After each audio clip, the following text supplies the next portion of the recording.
Thank you. I figured that would get your attention. Thanks. Okay, welcome everybody to the August 2nd, 2022 City Council meeting, 5:55 p.m. Let the roll call reflect that all council members are present. I'll defer to Vice Chair Lopez for the Pledge of Allegiance. Please rise if you're able and repeat after me. I pledge allegiance to the flag of the United States of America and to the republic for which it stands, one nation, under God, indivisible, with liberty and justice for all. Thank you.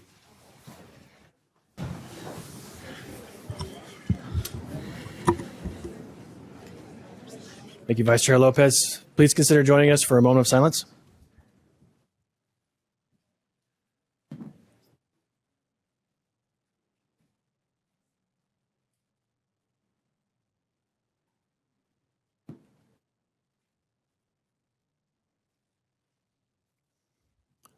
Thank you. Okay, first item on our agenda is...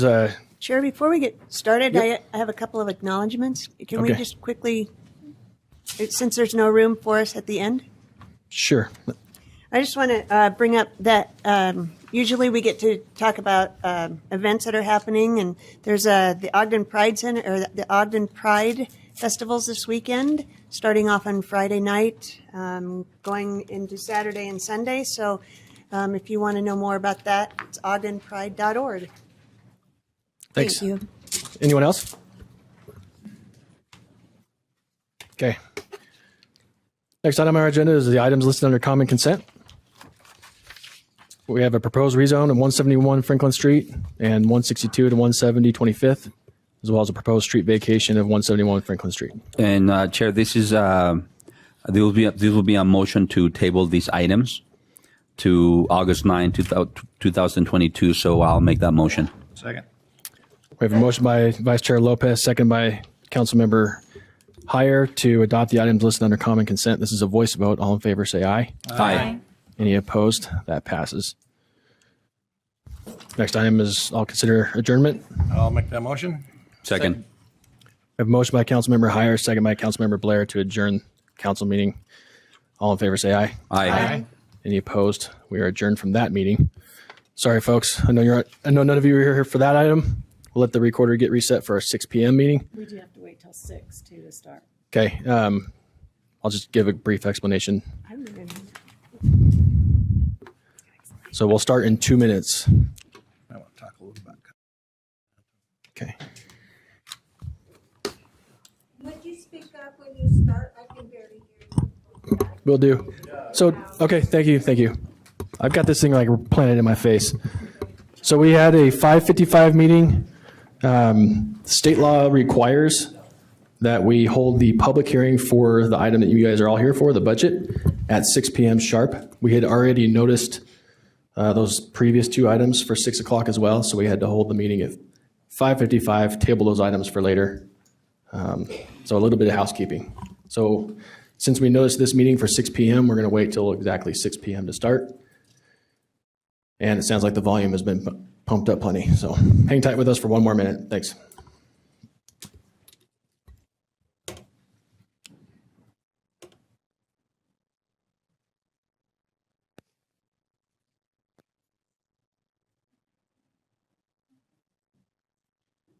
Chair, if we have a minute, I'm just going to mention that. As you mentioned, the state statute says that this is the only item that can be on tonight's agenda.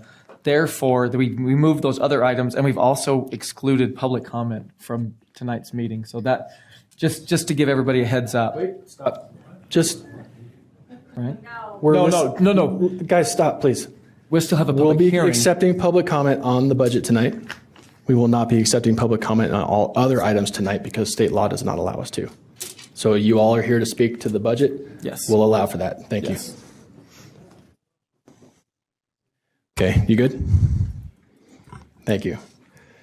Okay, welcome everybody to the 6 p.m. special city council meeting and public hearing of August 2nd, 2022. As we've already mentioned, our apologies if you are here for the items that were listed as the proposed rezones.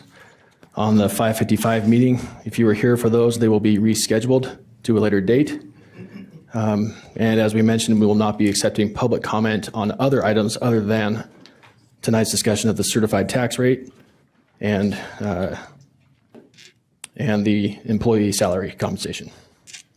So first item on our agenda is fiscal year 2022-2023 budget, and our own Janine Eller-Smith, Council Office Executive Director, will be our presenter.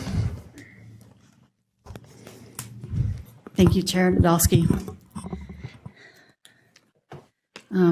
Thank you, council members, for letting me be here tonight and make this presentation.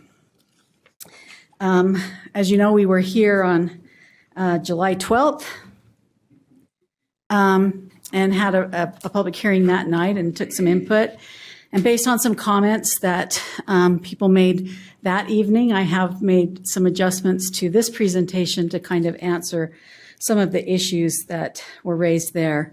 So tonight you're going to consider adopting the final FY23 budget and also the certified tax rate. You're legally required to adopt the budget by September 1st. This is just a really quick overview of the 2022-23 budget for all of the funds. And I just want to point out that this is a comparison between the FY22 adopted budget and the FY23 proposed. So in many cases, some of these funds were actually did better than the proposed or than the adopted. They had more revenue. And so these percentages over on the side may or may not be reflective of the actual positions we are. You adopted a tentative budget on June 7th, and that's, again, something that's required by state law. And with that, there was some Schedule A changes, just minor changes. And so this is the budget that was adopted of June 7th.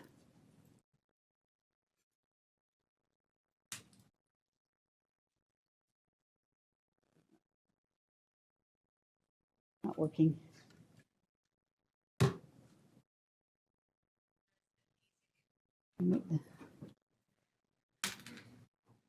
I guess I'll just have to.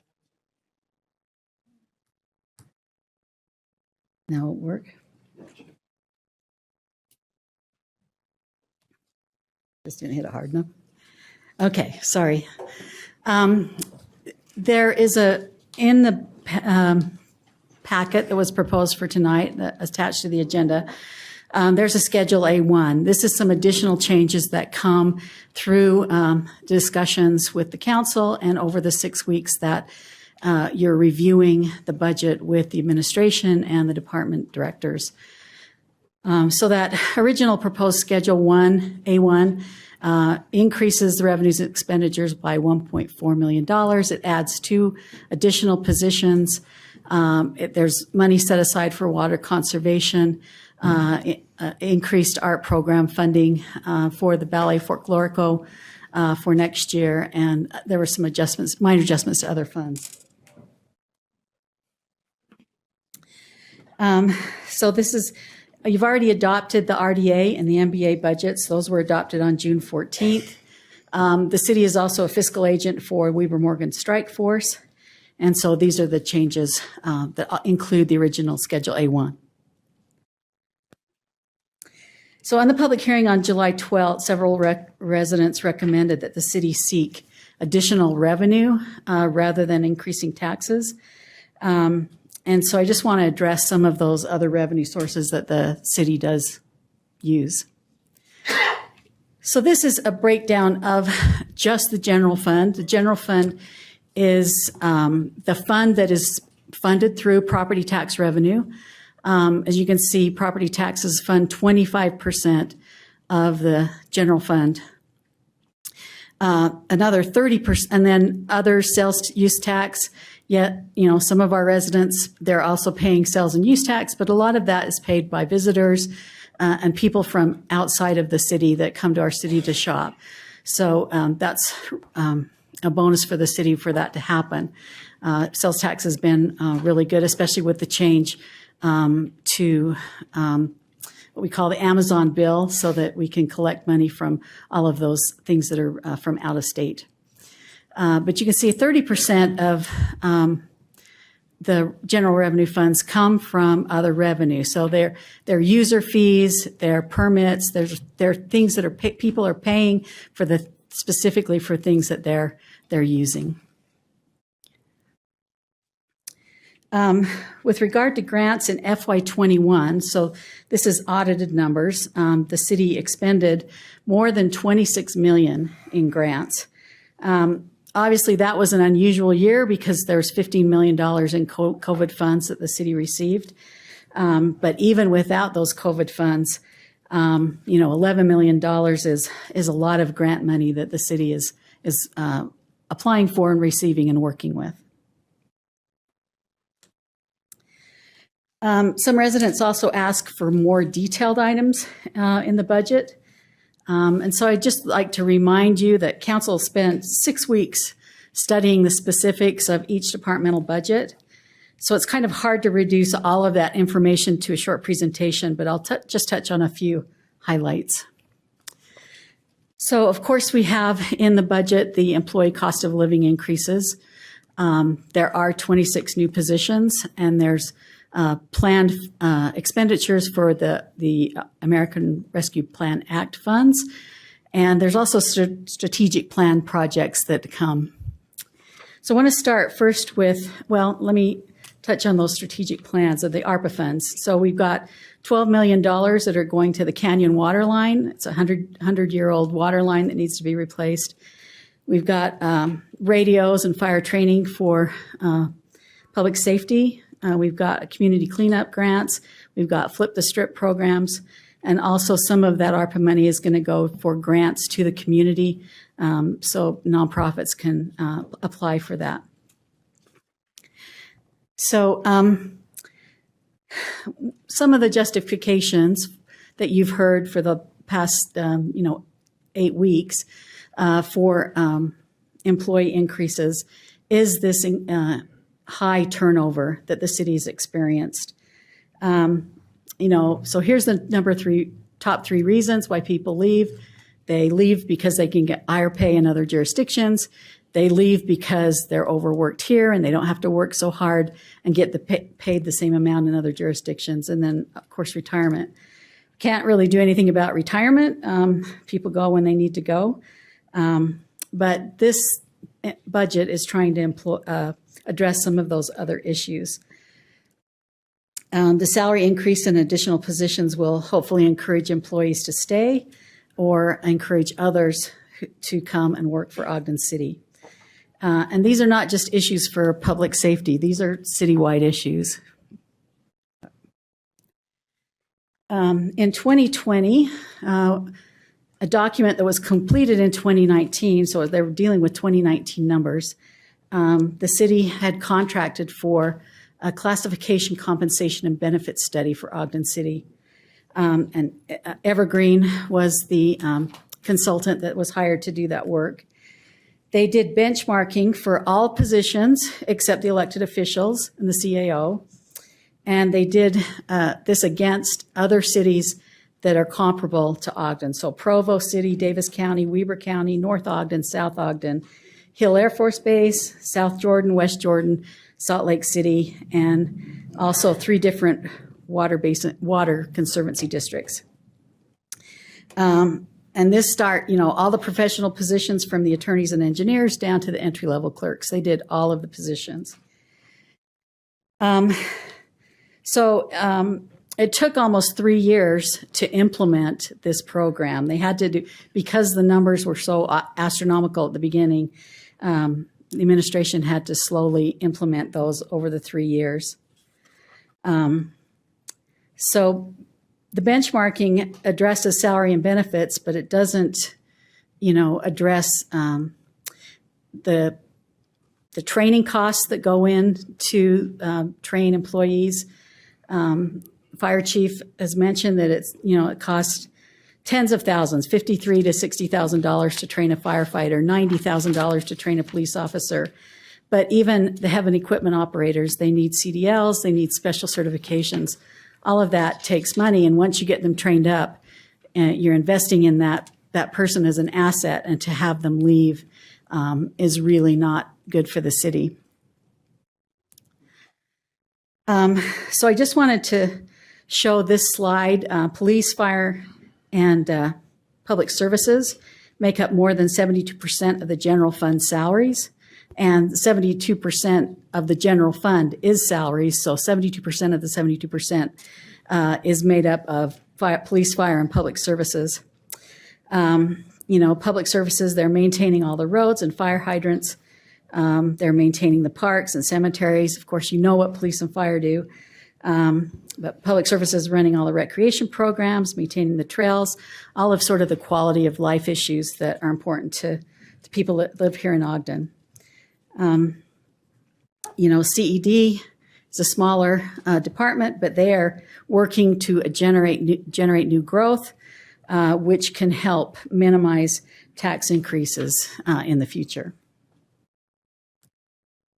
So I just wanted to point out, this is the cost of these increases by department in the general fund.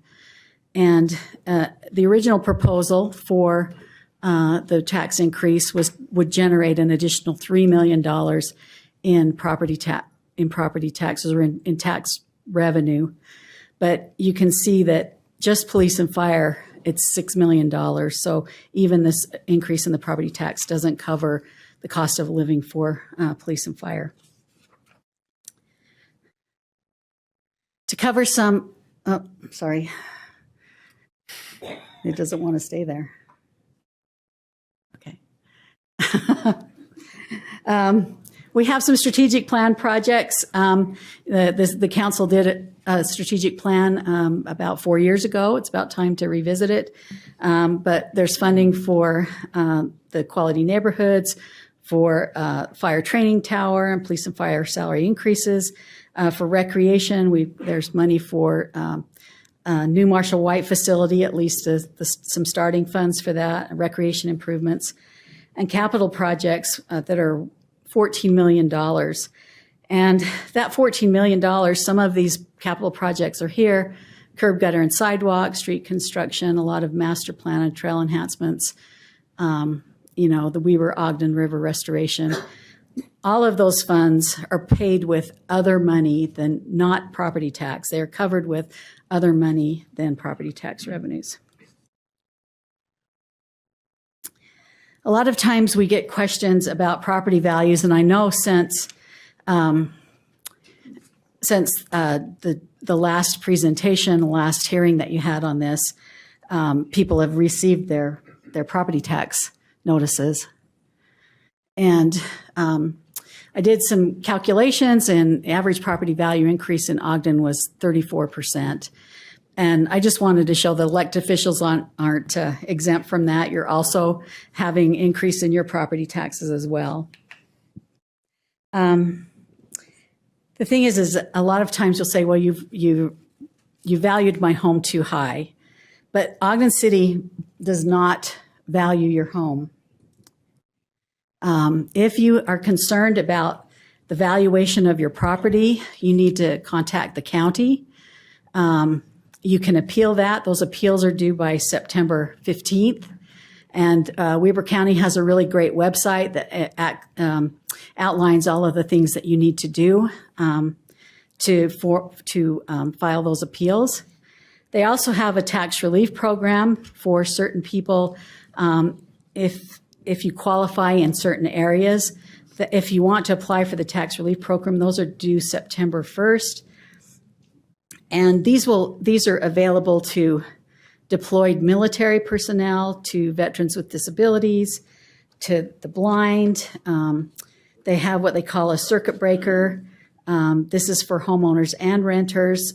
So if you're at a really low income and you're older, you can apply for that. And then they're in extreme financial hardship or medical issues, they have an abatement program as well. So I would I talked to Ricky Hatch this afternoon. He's more than happy to help anyone that needs some assistance for that tax relief program. So I wanted to talk about the certified tax rate because that is what generates the property tax. And I won't spend as much time on it as I did on the 12th. But the tax rate, property tax, is designed to be revenue neutral. And as far as I know, it's the only property tax. It's the only tax that it has that design. The current rate is 0.002397, about 17.5% of your total property bill. And so what happens because the revenue neutral means that the city can only get the same amount of property tax that it received the prior year, and that would include any new growth from the prior year. So you can see that over this 20-year period, the rate has actually gone down. It also is designed if there is a recession and property values go down, it automatically will trend up so that the city can still maintain that revenue and maintain the services that are paid with that revenue. That rate of 2.397, which is the current rate, would generate about $15.8 million in 2021.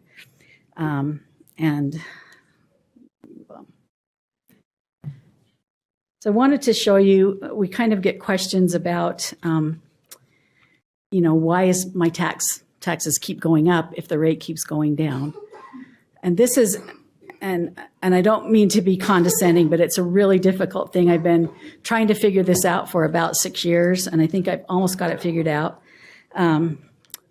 But I did a comparison between 2002 and 2021. And you can see that in 2002, there were 11 taxing entities, and the mill rate was the combined mill rate was 0.017. But in 2021, there were 14 taxing entities, and the rate was still lower than in 2002, but my guess is everyone's taxes were higher in 2021. And you can see that Ogden School District, for example, which is the blue, went from 46% of the tax bill in 2002 to 54% in 2021, whereas the city went from 24% down to 17.5% in that same period. So the certified tax rate came in to generate the same amount of money that we received last year at 0.001940. That would generate $16.3 million, which includes the $15.8 million that we received in 2021 plus the new growth.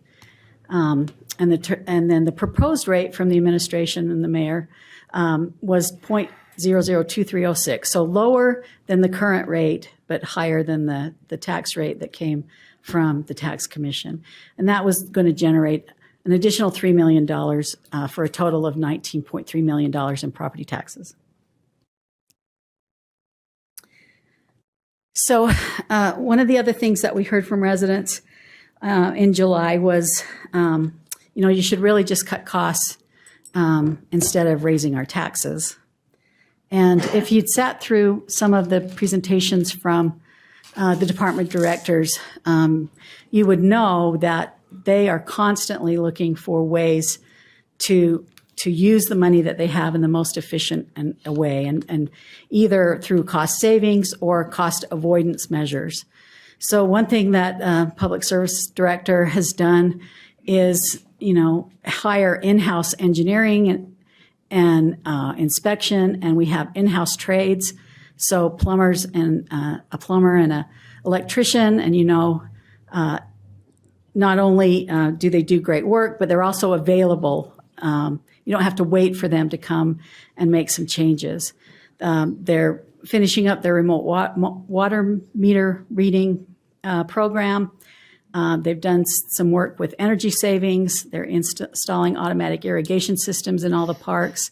I think they should be pretty close to that, having all of the parks on automated systems. And that not only saves personnel time and money, but it saves water as well. Both fire and police have worked to use technology to, manage their medical supplies and make sure that their reinvestment of their medical fund is working to the best it can. Reducing accidents, which cost money, reducing idling time, purchasing versus leasing. The thing is that all of this, just like everyone in this room, the city is also subject to inflation. The cumulative inflation rate from 2002 to 2022 was 62.5%. So this slide shows household purchases, things that you might buy for your home. But for the city, you can imagine it might show bags of concrete or asphalt, fertilizer, or irrigation pipes.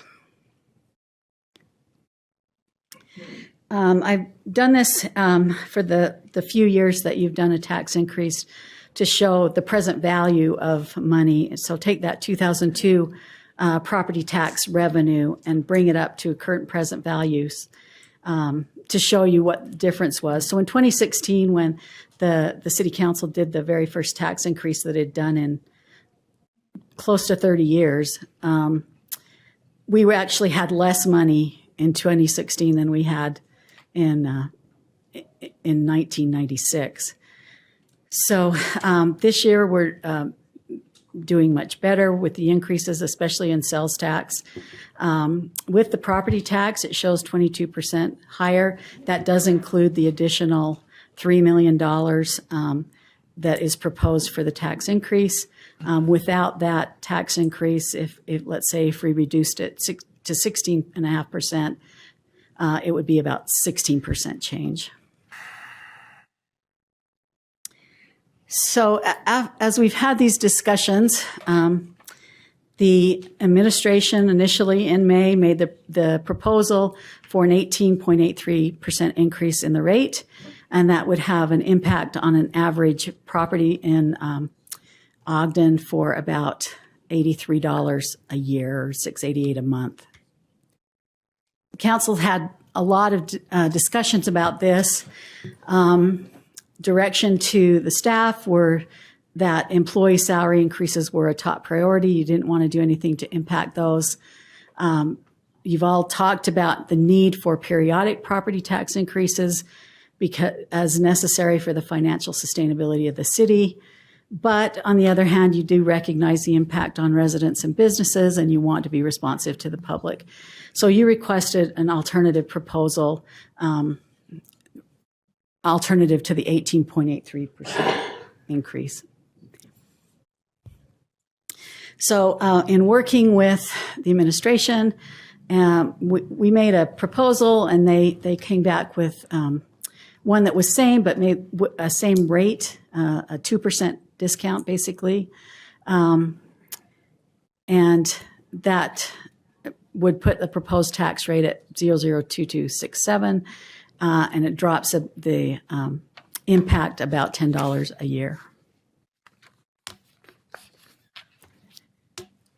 So if you're interested in doing this alternative proposal, you'd also need to adopt an alternative Schedule A1. So what that alternative Schedule A1 does is it increased revenues and expenditures by $1.3 million instead of the $1.4 that's in the original 8.1. So there's $112,000 difference, but it does reduce the property tax revenue. It reduces expenditures. It removes increases for the elected official salaries and some various accounts with each department. So each department is, including the city council office, is contributing to some of that money.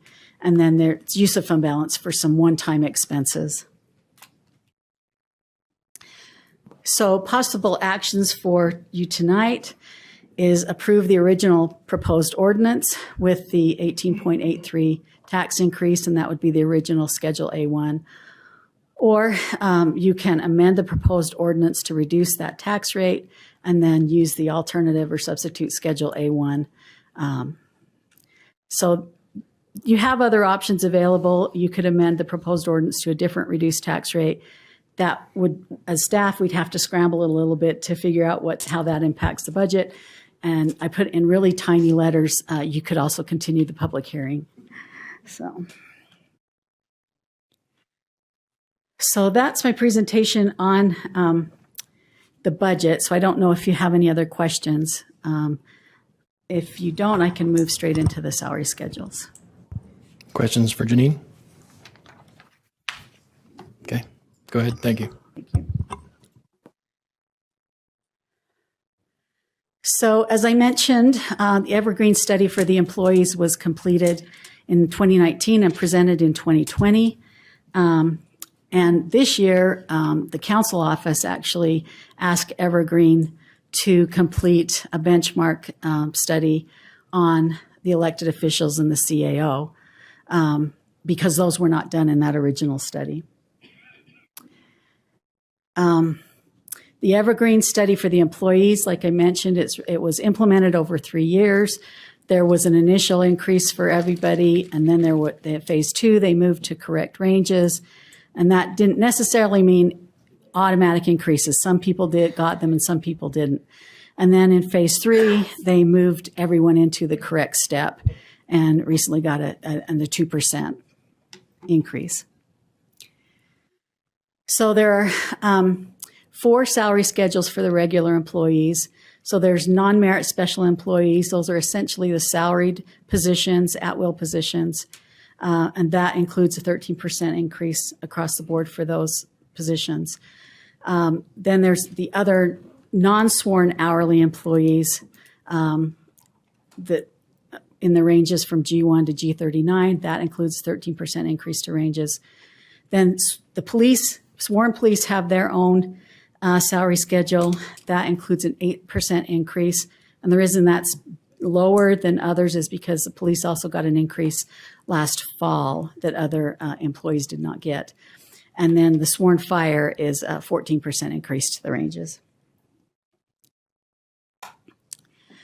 With regard to the elected officials, the results of the benchmarking gave the recommended salary of $22,950 for council members and $136,440.90 for the mayor. Those are actually your current, where you are currently, both the council and the mayor. Although right now the council and the chair, that should say the chair, and the vice chair receive additional funds as a differential for pay. Evergreen had recommended that everyone receive the same pay and that any differential for leadership be handled through stipends. The administrative proposal initially was a 13% increase, and I know the mayor's taken a little bit of heat for this, but he was just complying with the ordinance that was in place at the time, because the salary ordinance said that annual salary shall be adjusted by the percentage approved by the council as cost of living adjustments for the rest of the employees. So concerned about giving yourself a 13% increase, you did amend the ordinance on July 12th to give you a little leeway in adopting something different than the cost of living that's given to the employees. So for you tonight, you have 2 options based on discussions that you've had. Option A is the proposed salary. Basically, it's no increase. It leaves you where you are. And you can see that it puts the council chair and vice chair. The differential is left in the salary. During your discussions, you said you felt that was more transparent than including that in the stipends. And so ask that that be left that way. Then there is an option to provide a 4% increase if you choose to do that. So the actions on the salary schedules there's 2 separate ordinances. There's one for the employees, and based on your discussions, there's no changes proposed to that one. And then there's 2 options for the elected officials. option A or option B, one with no increase and one with 4% increase. So any questions regarding that? Thanks, Janine. Council members have any questions for Janine? Okay. Thank you. Janine, thank you for that.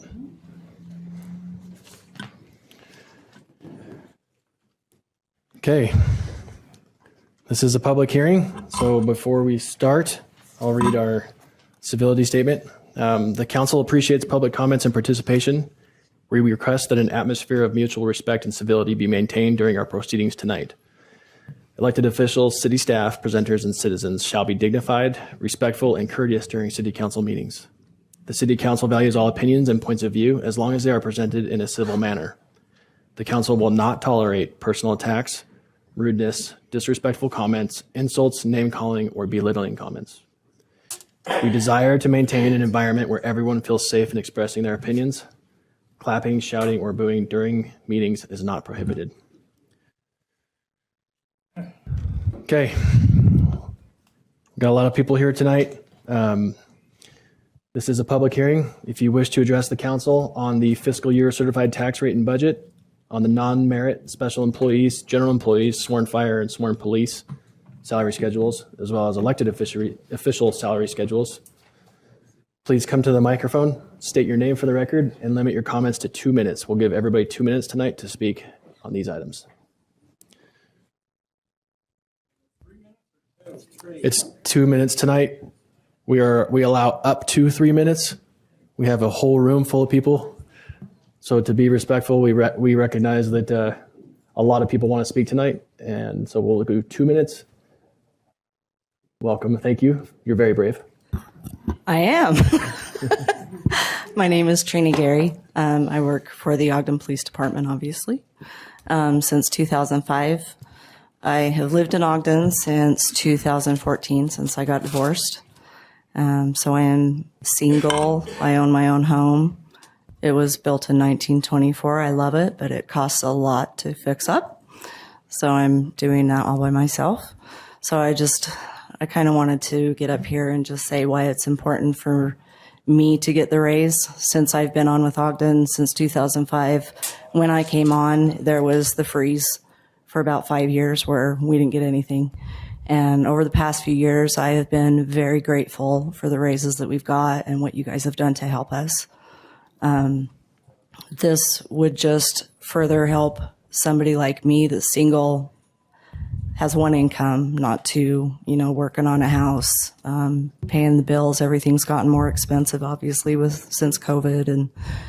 And so it would help a lot. I'm 3 years away from retirement, trying to save and get to that point. So just wanted to come up here and say that. Thank you. Okay, thank you.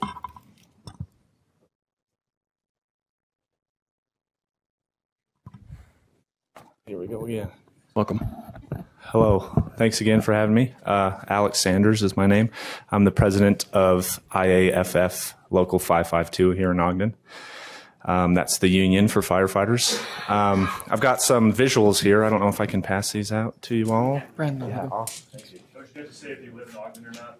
No, you don't. And please stop blurting things out in the crowd. To clarify, I do live in Ogden. I also work here in Ogden. I'm speaking on behalf of about 90% of operations firefighters within our city. So I'm hoping to echo some of the sentiments that have been brought toward me, and nothing personal. But as you can see here, I wanted to give you some visual aids.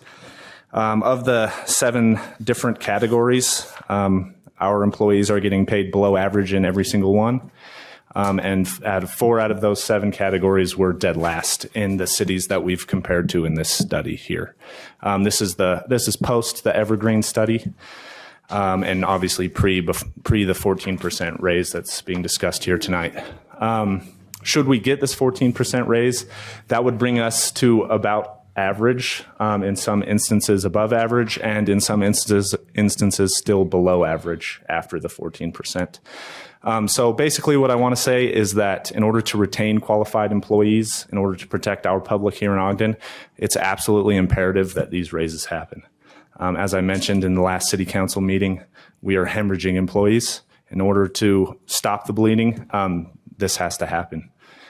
People are staying because they love this city, and that's the only thing keeping them here. It's at this point in the fire service, it's easy to get jobs elsewhere.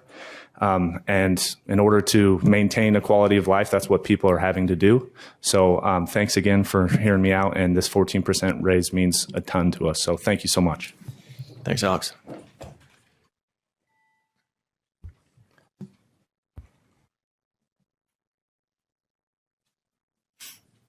Welcome. Good evening, ladies and gentlemen of the City Council. Thank you for your time and for your consideration this evening. My name is Ian Frankland. I've been employed with Ogden City as an engineer for about 4.5 years now.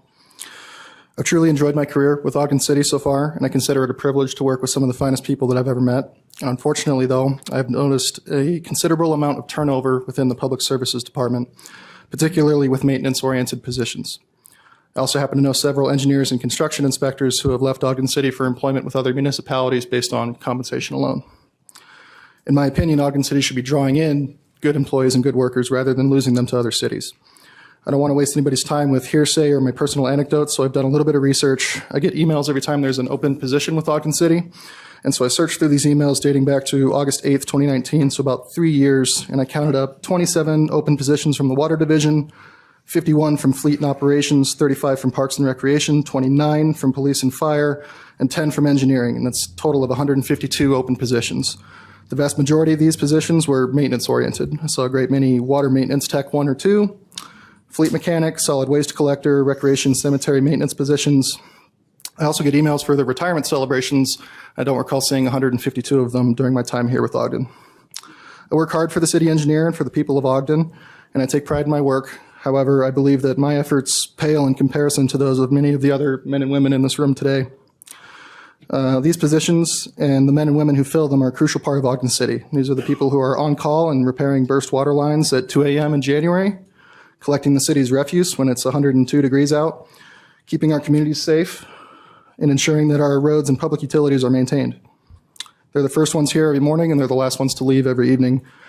And their efforts every day make Ogden City a better place. These people and their jobs these people and the jobs that they perform are important, and I think we need to acknowledge that. I believe that the proposed COLA in Mayor Caldwell's budget will motivate employees to stay and work hard for Ogden City and attract hard workers from elsewhere in the state. I sympathize with the additional financial burden on Ogden City homeowners. However, I would urge you to consider the cost of continuing to train new employees who may soon leave for a higher paying position. Thank you, Ian. Thank you for your time.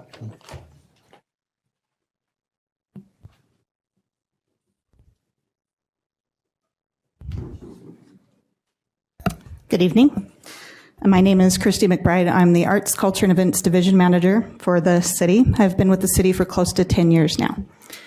On behalf of our small but mighty team, most of them over here tonight, I'd like to express our appreciation to the directors, the city administration, the mayor, the city council for making Ogden City employees the priority in this year's budget.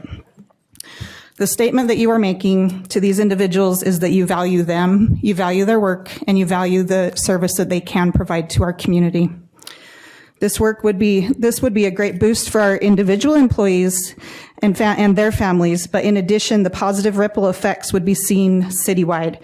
Functions would improve with less turnover and higher morale. With well-staffed departments, workloads can be lightened and interdepartmental relationships improved. We as a collective whole could better serve the community and provide them the quality service that they deserve. Thank you. Thanks, Christy.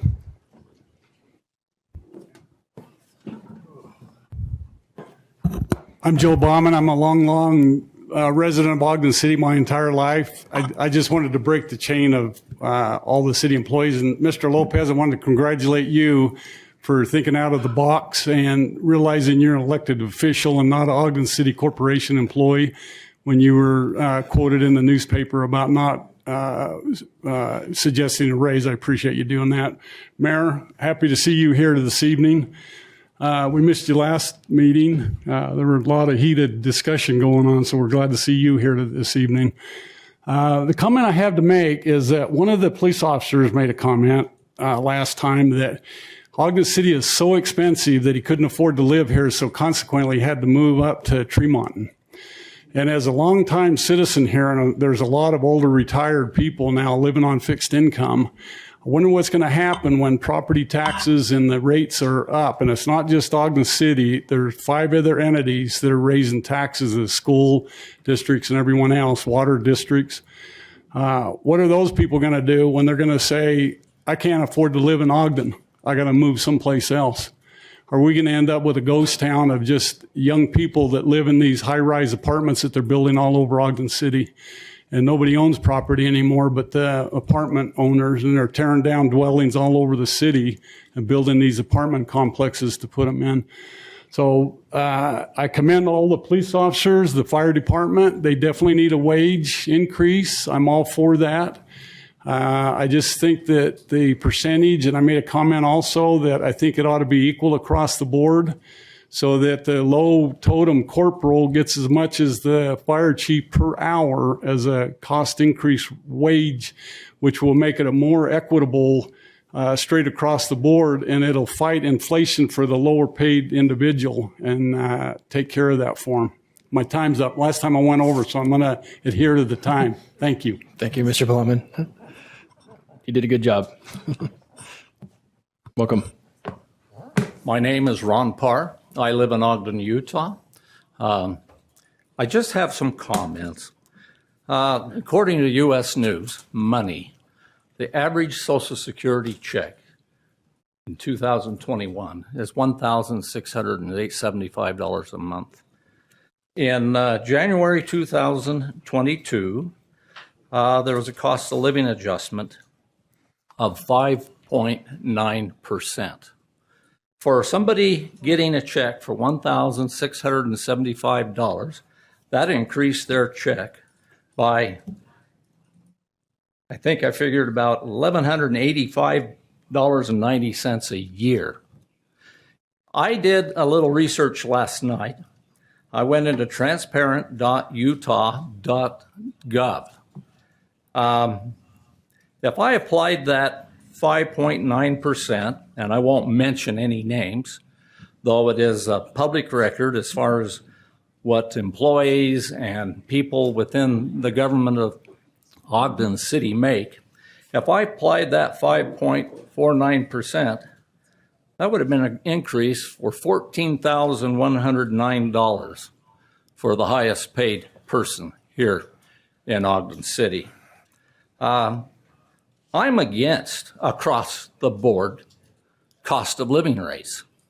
And it's not because the higher wage earners are worth less. We value what they do, but it really ought to be graduated for those who are hurt the worst, getting the bigger percentage of cost of living raise, and ratcheted down as you approach the top wage earners. We're living in extraordinary times.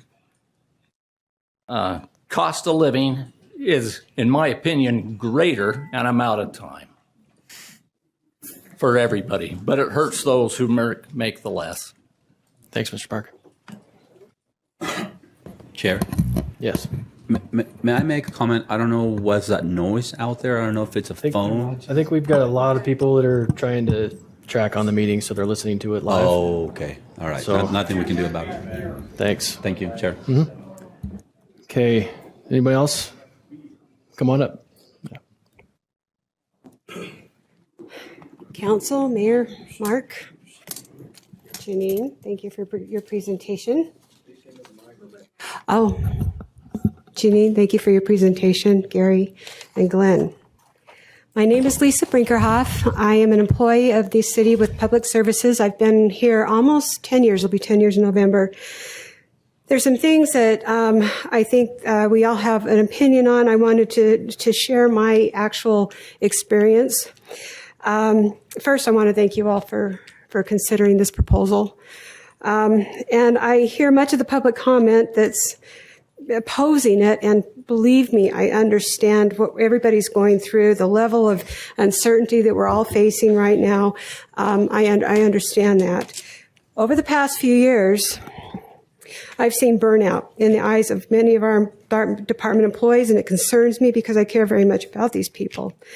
Some of our divisions haven't been fully staffed for several years and are working a lot of overtime to try to keep up with their basic job requirements. Family work balance has suffered, and this conflicts with the core values of our city culture. We have committed employees, like has been mentioned before, most wanting to make a career in public service for Ogden City. Also, by nature, human resources always has their plate full. Over the past few years, however, they have spent an enormous amount of time recruiting, interviewing, and processing paperwork and trying to keep up with the demands. They've done an exceptional job, and I appreciate all they do. Managers and supervisors are spending a lot of time interviewing and training new employees. This takes away valuable time from their regular job duties.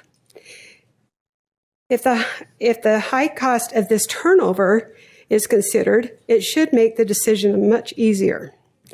This is not to mention the excessive loss of intellectual capital. We are all public servants, and we desire to provide, at minimum, the necessary services to our residents.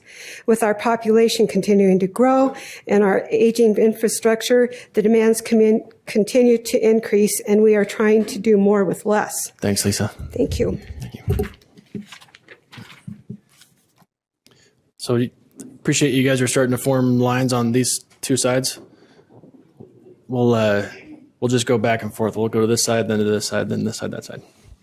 Hello, I'm Linda DeYoung, and I'm a lifelong resident of Ogden. I love Ogden, and I'm not here to speak against any employee raises. I think that's awesome, and we would all love if we could get a 13 or 14% raise. So I don't discredit any of that. But my question for you is, have you looked at everything in the budget or every possible way of something that could be cut or do that instead of the tax increase?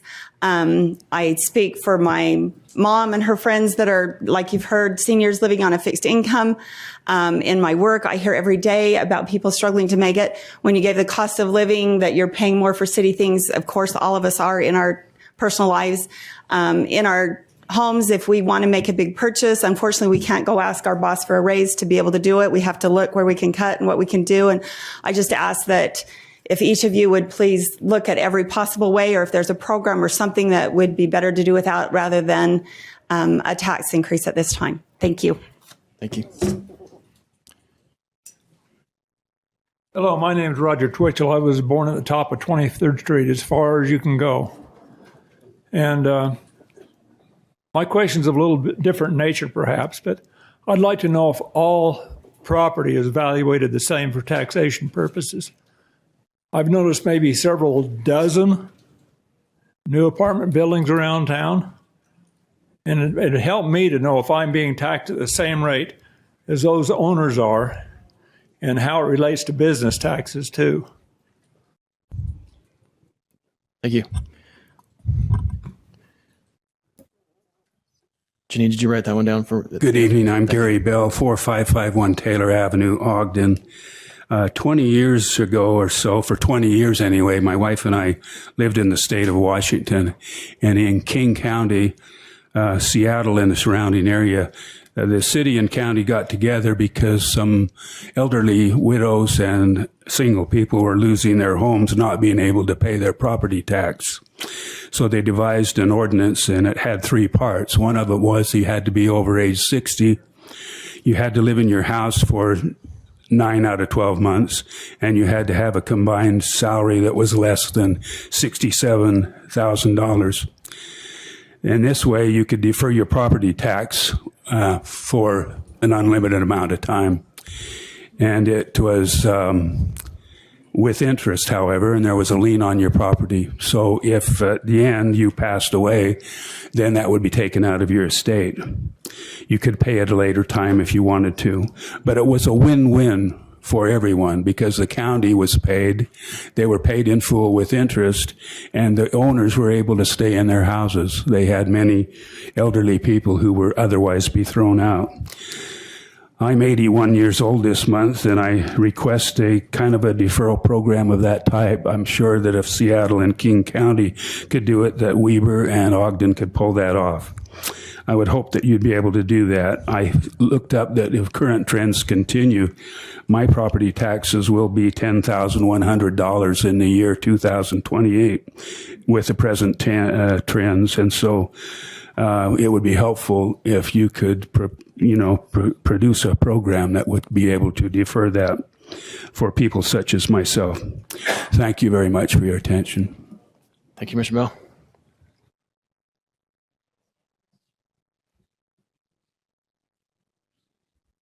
My name's Kelly Crozier. I live in Roy, but I own a hangar at Ogden Airport, so I think I'm qualified to talk.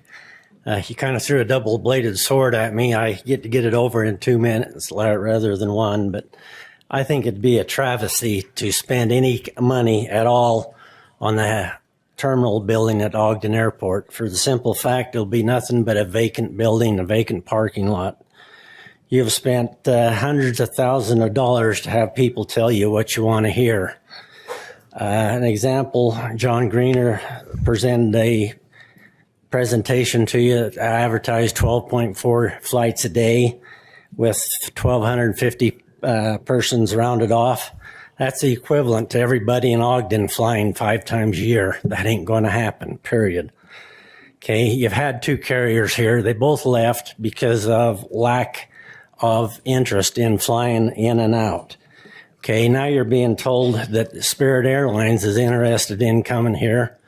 I think that's another travesty. They were bought out this week for $3.8 million. I don't think they're interested in coming to Ogden and losing more money. You had an advisory board that told you the same thing several years ago, but you elected to get rid of them and hire people with zero amount of expertise. The one you had over 100 years. Okay, you're throwing money away at Ogden Airport right now on how money is being spent. Okay, you put a new roof on a hangar, then you tore down the existing terminal or the tower on the building on the new hangar, then you come and remodel the hangar and everything else. You spent hundreds of thousands of dollars doing things backwards instead of doing it the right way. Okay, your removal of hangars out there that could have been drawing money, income, you eliminate them and there's no income at all. And then you're planning on doing several every year. It would make a lot more sense to do all of them at once versus several at a time. Thank you for your comment, your time. Thank you.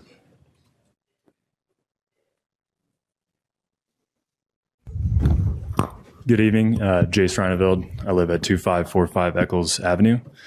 I just want to say that I think I speak for everybody here that we support our police officers, we support our firefighters, and we even support Ogden City employees, even when they give us code violations and other pesting, harassment. However, I'd like to say that I resent the fact that you guys are pitting citizens against each other in this hearing, where we have to decide between a false dichotomy of not raising our taxes or not raising the police and fire and employee salaries.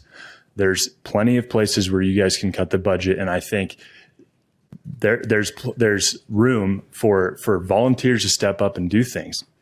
Mayor Caldwell, you said Ogden has the best volunteers in all of Utah and all of the country, right? I'll volunteer to cut the grass in front of my park if it saves us money. I bet you there's a bunch of men in here that would volunteer to be on the fire department as a voluntary firefighter. And there's ways to do this, but I just think it's such a false dichotomy to make us argue against each other. We could be here all night with firefighters and police guys saying, hey, I want more money. We agree. We all need more money. But there's places where we're spending hundreds of millions of dollars. That budget you showed doesn't include all the money we actually spent this year. Am I right? Yeah, the proposed. And I think we spent tens of millions more than that. And now we're going to get money from the CARES Act, but that money's going to dry up eventually. So we're going to be right back here in a year, 2 years, raising taxes again and again. And I know you want to do it more often so you don't have to do this public hearing and go through this process. But there's no end in sight if we don't change our process here, because automated sprinkler systems aren't going to cut it on lowering our costs in this city. Thank you. No clapping, please. No clapping. Thank you.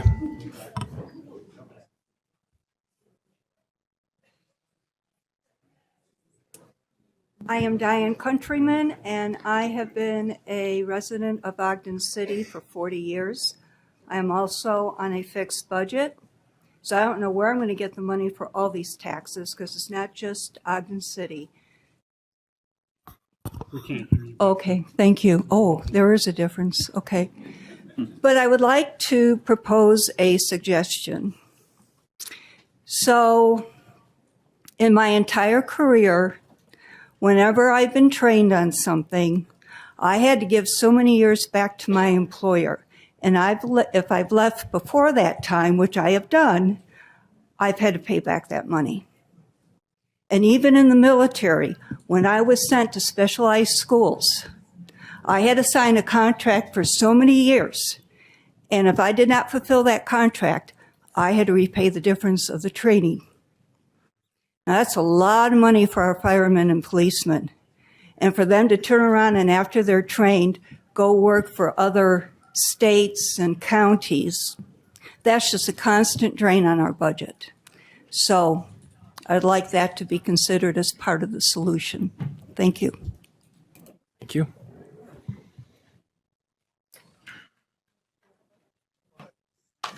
All right, first of all, I'd like to thank you guys all for your time, all the participants, even the ones making a lot of noise out in the lobby there. Can you state your name for us?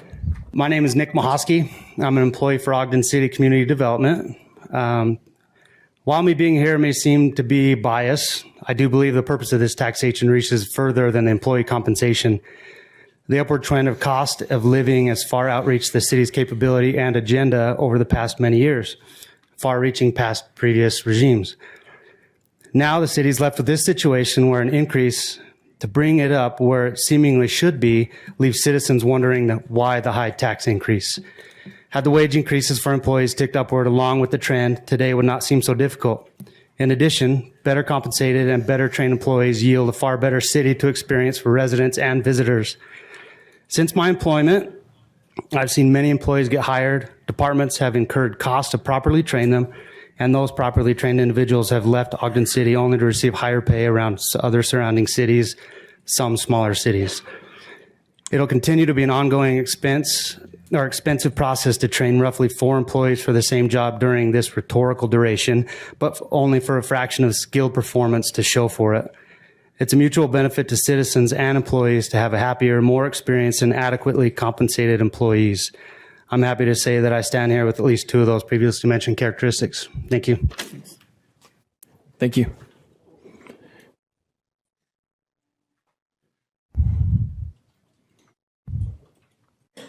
Hi, my name's Ron Hale.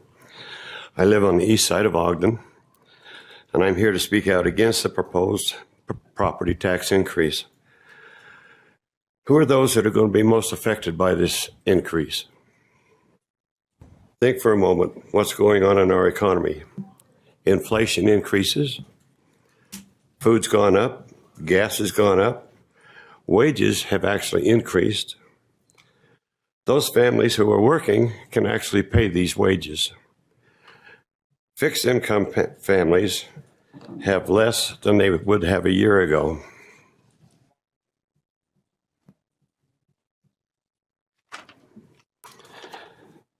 Many who are on fixed income have to go back to work, even on a part-time basis, just to make ends meet.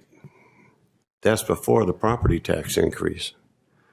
Property tax increase will affect those who can least afford it. Thank you.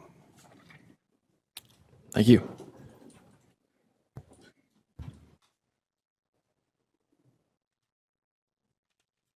My name is Angela French. My boyfriend and I both live at 3056 Quincy Avenue. Please forgive me, I have quite a migraine today, but this was important enough for me to come here anyway and say this. I felt a lot of anger with this proposal, and I like the false dichotomy language because it's exactly that. Anyway, I like the comment about the false dichotomy because it resonates with me, and I was feeling a lot of anger and a lot of conflict over this. I'm a public servant. There's not a day in my life, waking or sleeping, that I don't know I'm a public servant. I sacrifice so very much. And we had an officer last time that talked about, needing to save up money so that they could pursue adoption. And when I was married, we had to look at something that was similar, and my parents-in-law paid for it to happen, or it never would have. And he deserves that opportunity. I want to also say that I work in Salt Lake, and I coordinate with all of the forces down there. Every single one I've had experience with. But in this case, they are so responsive. Our people are the best. I moved into a place, was cleaning out behind a pipe, behind the sink in the bathroom. And I got cut. There were razor blades, and I was worried about prior drug use. I called the officer. He was right there immediately, and he was digging all of that out. I know I've used our fire department. They are immediate in their response. They hike up Waterfall Canyon to save people. They deserve to be compensated. Then we have our city workers and everyone that contributes. And we live a pretty good life. But I think a lot of people would be very alarmed to be in scenarios that I'm in, or law enforcement, or city workers. It doesn't matter. We are the ones that are kind of holding it together. There needs to be a compensation there, but I'm angry that it's a sharp increase. Thank you. And we need to plan ahead better for it. Thank you.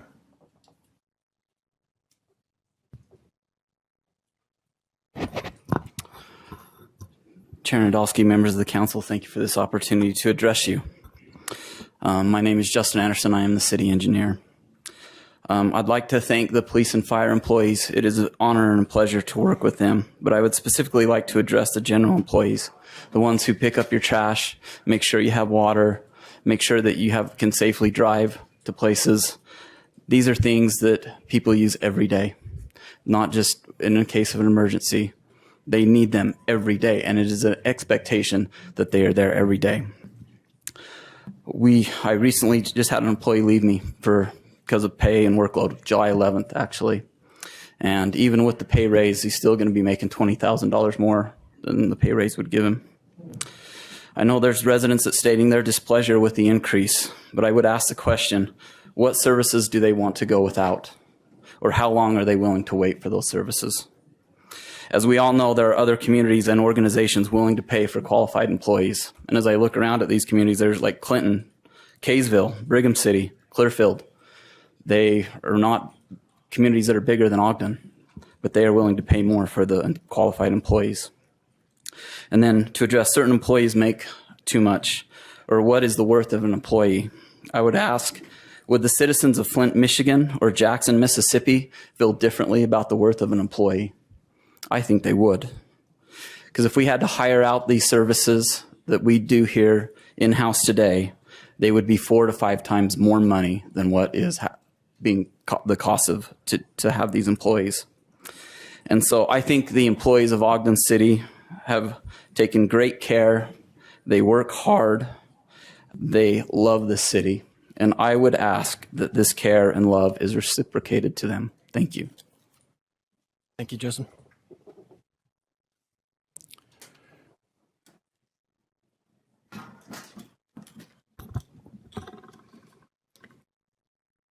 Good afternoon, Council. I'm attending this meeting today on behalf of myself and many of my friends, who each of us are in the category of being elderly individuals.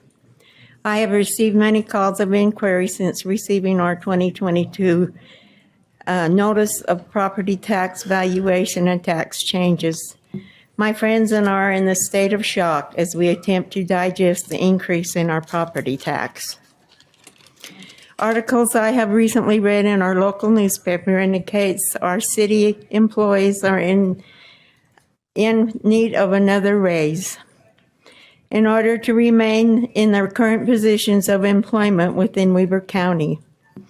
Oh my goodness, Weber County elected officials, are you going to take the bait?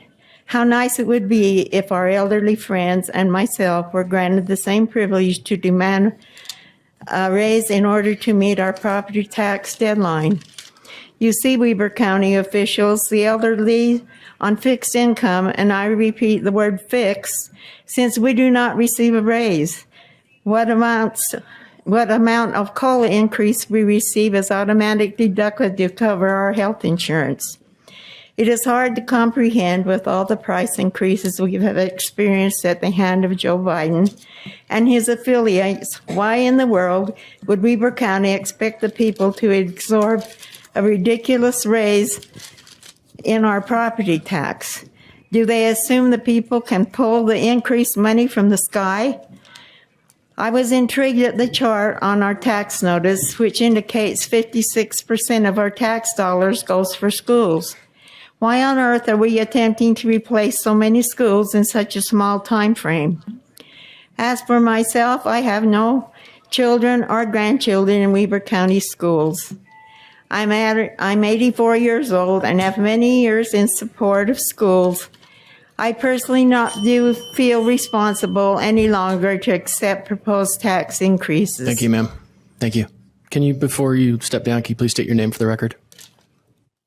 Thank you for your time and consideration in this matter. Can you please state your name for the record, too? Oh, I'm sorry, Deanna Lobato. Thank you so much. Thank you.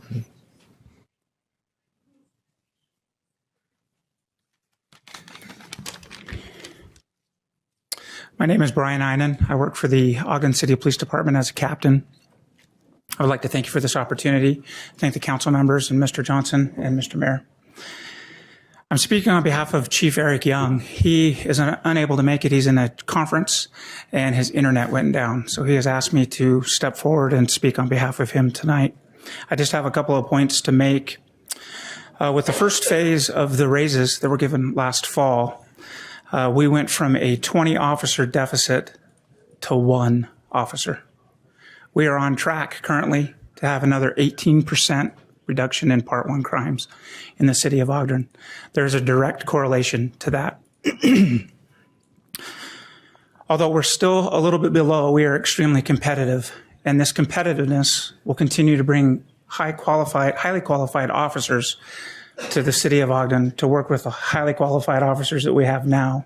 And we will continue the legacy of serving the community of Ogden the best that we possibly can with the most experienced and qualified officers that we can possibly gain. And it's with your consideration and approval that we can continue to do that. I appreciate the opportunity. Thank you very much for your consideration.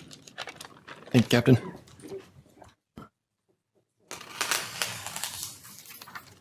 Hi, my name is Heather Brisky. I'm an Ogden City employee. Like many employees, I understand the struggle to afford anything these days. With inflation at an all-time high, many employees are struggling to pay rent, gas, childcare, and simply making ends meet. To put it in perspective, my daycare costs alone are $342.50 per week for my 2 boys. I pay almost about $18,000 a year for daycare just so I can work. I know several employees who are having to resign for higher paying jobs. Our benefits are good, but it does not pay the bills. We are, as a city, are constantly struggling to recruit and retain our employees, all because we do not offer competitive wages. We cannot even get candidates to apply for full-time positions, let alone seasonal workers. For instance, Clearfield City starts their seasonal part-time parks worker at $16.50 to $31.50 an hour. We hire ours at $14 to $16. Public safety provides a great deal of services to our citizens in Ogden, as we want to live and work in a city that is safe and has quick response times. However, our general employees often go unnoticed for the services that they provide. Their services are crucially important to live in a community that is sustainable and functional. All city employees provide different services that are a backbone of this city. For instance, we have street employees plowing snow on Christmas morning so that your residents can make it to family gatherings safely. Water employees are often in dirt hole filled with freezing water in the middle of winter, fixing a water line at 2 a.m. so that your residents have running water. Parks crews work endless hours and often work 7 days a week to make sure that the parks are mowed, park bathrooms are clean, and safe for citizens. They deal daily with drug paraphernalia, filthy public bathrooms, and much worse, just so that citizens can feel safe when using our public parks. We have many internal services to make sure that we run smoothly. Without these services, we would not be able to be efficient and functioning city. I do work in HR. We do many things to provide internal services to our employees. We also seek and try to recruit qualified individuals to take care of the city and its residents. Every division of the city is a vital role to making Ogden run, and employees are the biggest asset of this corporation, and they need to be rewarded for the work that they perform. Dang it. Thank you, Heather. I practiced. Thanks for practicing, Heather.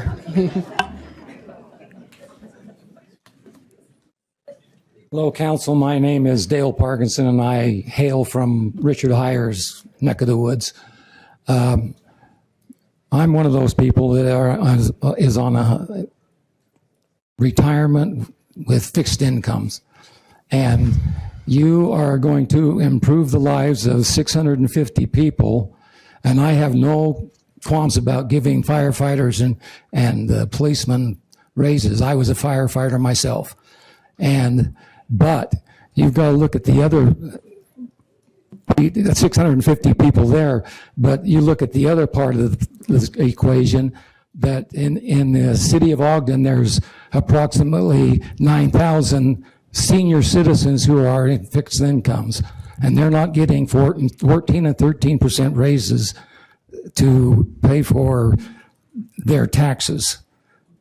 Inflation is at an all-time high. It's killing me. My wife come home the other day and says, Walmart wants $5 for a 8-count of eggs. It's terrible. It's killing us people that are on fixed incomes. I appreciate your time. Thank you. Thank you. Thanks, Dale.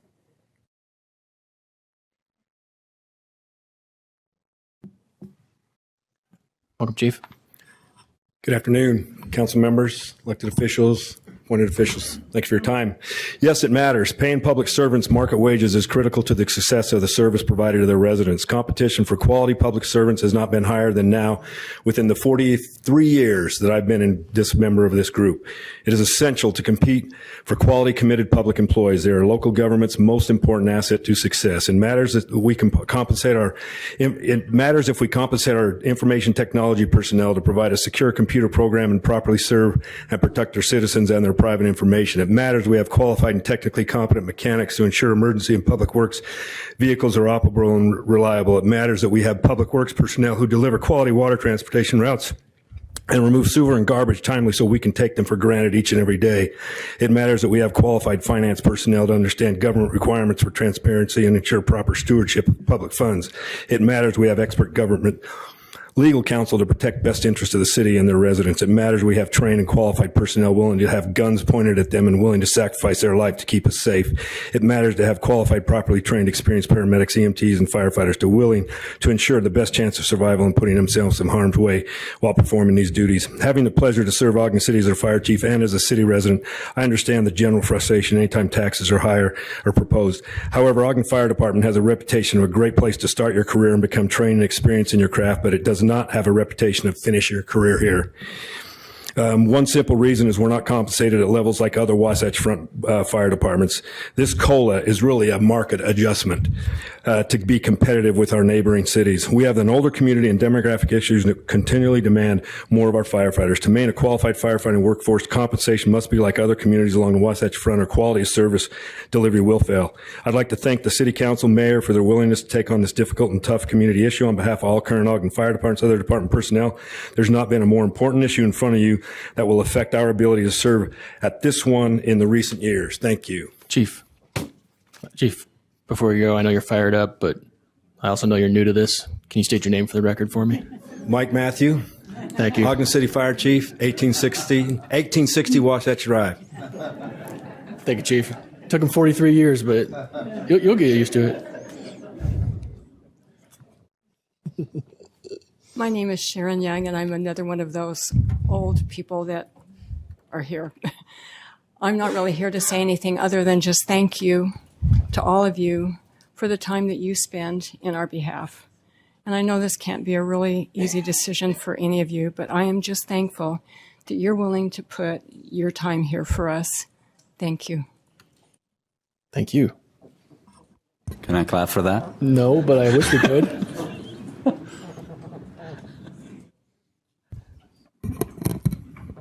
Timothy Renee Felker, Ogden resident. I really came here to talk about my personal situation, but I'll make a general comment about the taxes and city management. I want to thank you for the tax reduction that you've given me with my hangars at the airport, because the assessors now devalued them, and I got great relief when I got my bill this year and my hangars went down. My house went up 32%. My hangar went up 32%, and the other hangar went down 32%, and the other hangar went down 29%. Management at the airport and the city council actions on Title VIII are reducing the tax base inside of Ogden, and it's good for me. Everybody else gets to pay the tax, but I don't think it's good for Ogden City. Thank you.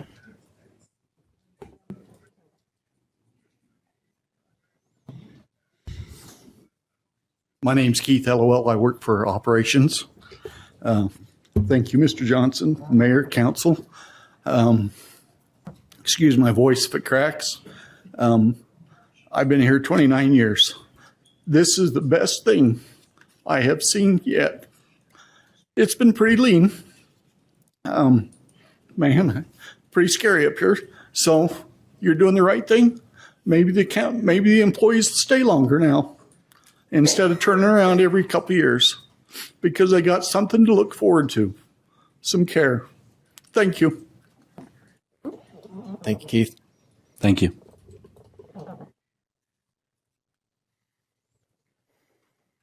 Anyone else?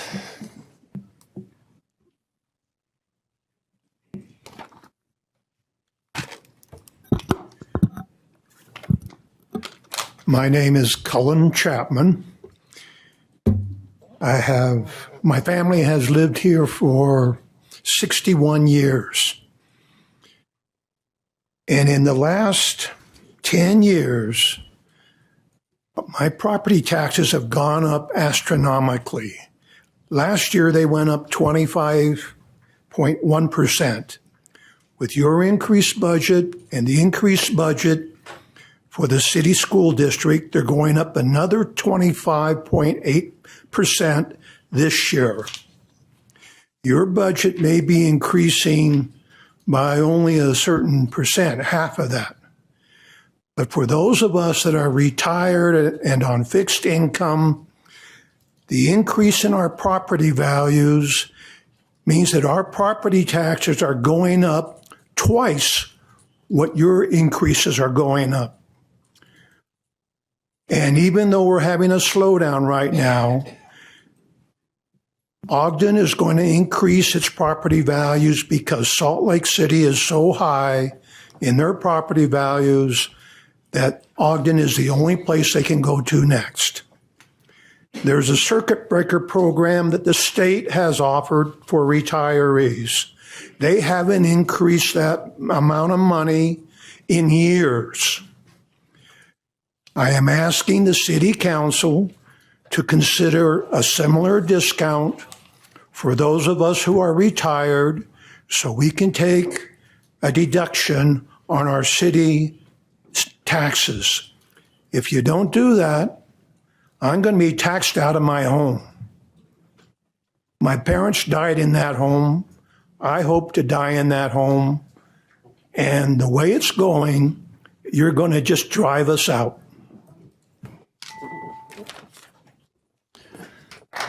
No clapping. No clapping.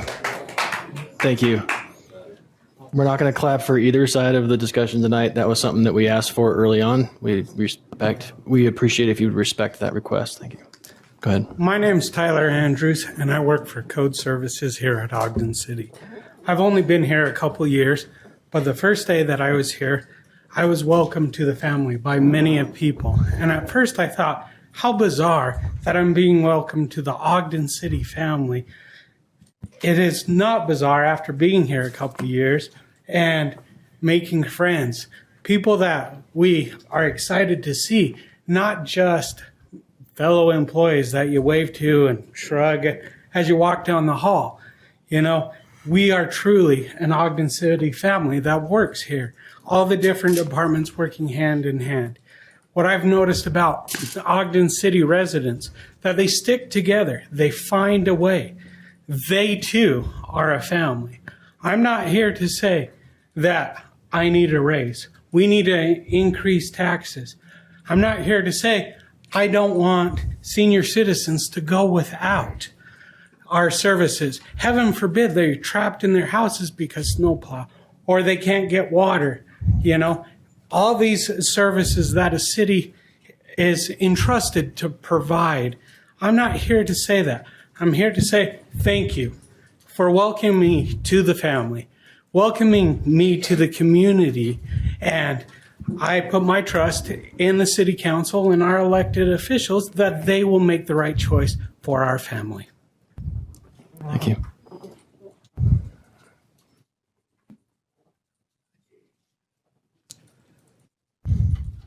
My name is Tom Hurst. I live up on 910 Hislop. Just for general consensus, there is not an industry out there that is given 14% raises, except for the ones that are international or nationwide. All your individual companies, like the one I work for, is only given 2 to 5% annually. Don't get me wrong, I do respect every firefighter, every first responder. I'm retired military. I know exactly what they do. But there's no way we can keep going with this tax on the property. It is my house, so I bought it in 2016 in December. The property tax is over doubled since I bought it.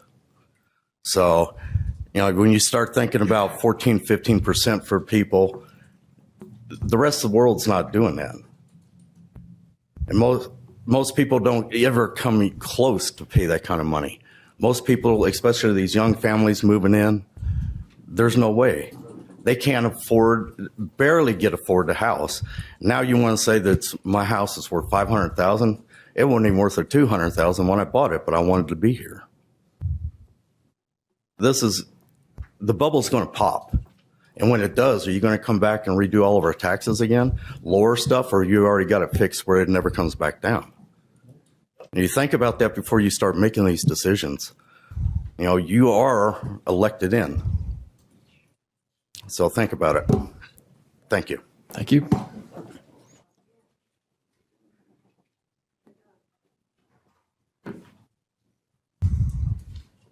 Good evening, Chair, council members. I appreciate the opportunity to speak for you. I'm Jeanette Borkland. I work in the city planning department. I've been there for longer than anybody wants to know. 41 years to be exact. I've seen a lot of change. I've seen a lot of hard budget years. I've seen a lot of wage freezes. I've seen a lot of staff reductions. And when the staff reduces, the work doesn't go away. You still have the same amount of work to do. And I've seen a lot of planners come and go, and most of them leave to go to other cities because they can get less work and more pay.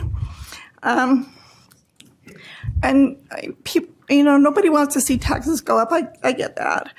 And when most people think of tax, you think of the public service, but there's also the customer service side of it. There's the people that are at the counter giving land use permits. And when COVID came, we still had planners working in the office every day to help customers because people were working in their yards and building new sheds and building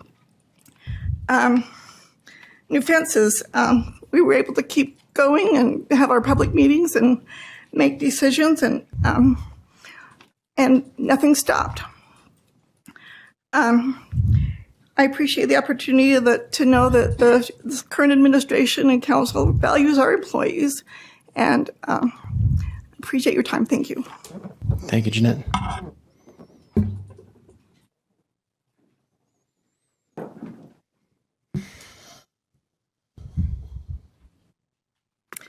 My name is Clara Homan. I've lived in Ogden over 30 years, and it's a very nice place to live. And I truly believe our firefighters, our policemen, our garbage men deserve to be a priority. But I believe they deserve to be a priority in our budget, not from our taxes, because we really don't have that right now. With the inflation, we are all trying to keep afloat, especially the folks that are in my age group. We're in fixed incomes, and this tax increase is huge. I believe that the taxation that's being put on is beyond what we should have at this time. And I just feel like every time there is a big tax that comes about, the thing that gets thrown in our face is the things that are most essential to us, which are the firemen, which are the policemen, which are the essentials that help us to live. And there has to be other places we can get that and make it work. Thank you. Thank you.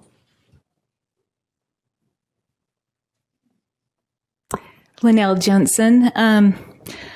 I hate to come here to complain because I really do I love living in Ogden. I grew up in Davis County, and it's gotten to the point that I wanted to bring a couple of things to your attention. I think really the big issue is bigger than just the salary increase. I applaud that. I'm not opposed to that. I do think instead of a straight percentage that it should probably be a dollar amount that every employee gets rather than a percentage, and that would probably help the budget. When I got my taxes this year, it caused me to reflect on why I'm paying so much. Mine went up $1,100 this year and another $450 last year. And so I went and did an analysis. I don't live in Shadow Valley. I live in a modest home on the East Bench, but I analyzed every city in the county, and I realized, for my value home, I pay $1,489 more than if I lived in Plain City. I pay $1,148 more than if I lived in Uinta. I pay $1,033 more than if I lived in Marriott Slaterville or in West Haven. And the very cheapest, or the one that even had a big increase this year, was Harrisville. And they are actually a little bit higher tax rate than Ogden City this year. They haven't had a tax rate increase for 10 years. And I still would pay $491 more living in Ogden than I would in Harrisville. And so granted, factored into that is we pay $553 more a year to be in Ogden City schools as opposed to Weber County schools.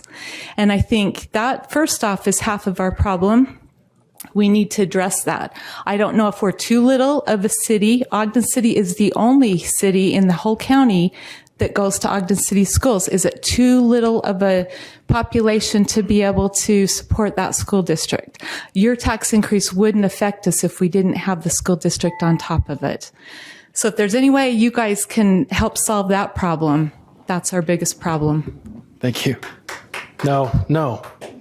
Folks, no, this isn't funny.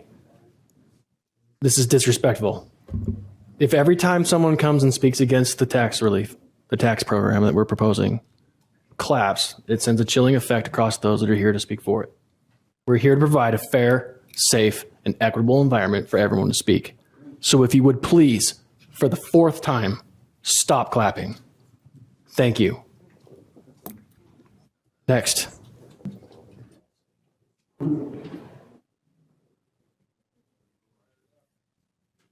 Yeah, I'm fired up.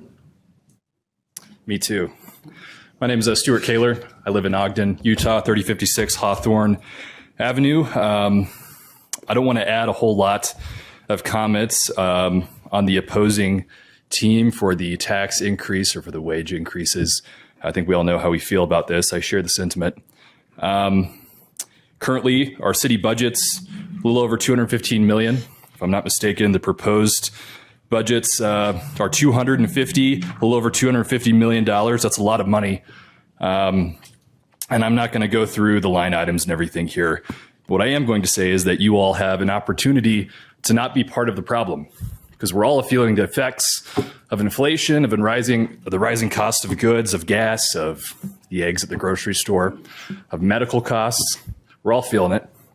Whether we are a low wage earner, whether we're a city employee or not, we're all feeling it. So today or later, whenever you get to vote on it and make your decision, you have an opportunity to not be part of the problem. Don't be part of the problem. There's a lot of money here that surely could be shuffled around and figured out. Thank you. Thank you.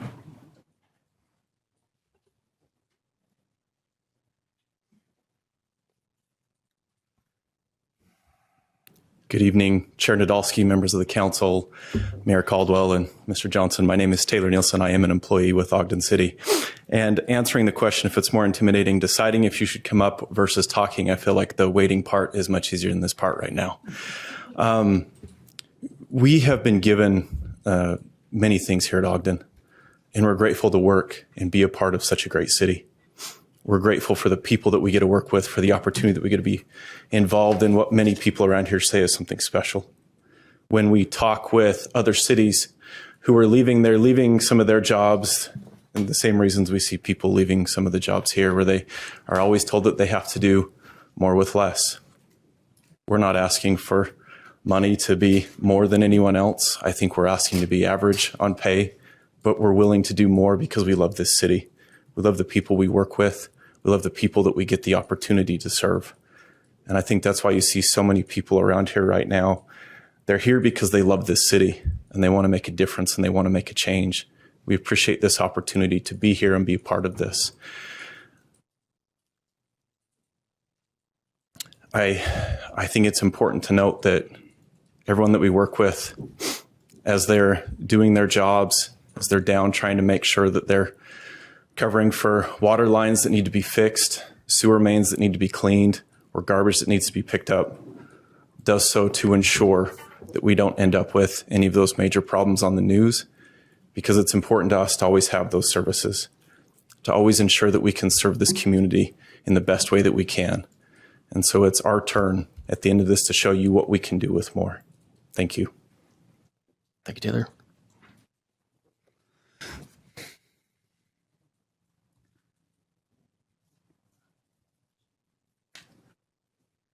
Good evening. My name is Nick Attillo, 1072 25th Street. I don't think no one's here, at least I'm not advocating for paying our public servants less.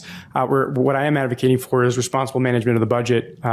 It was just shared that the total budget is $250 million. And so divided by the 660 employees here in Ogden City, it's like $380,000 per employee. And I understand it doesn't all go to salary, but there's gotta be some sort of more efficient use of that massive amount of money for 85,000 citizens.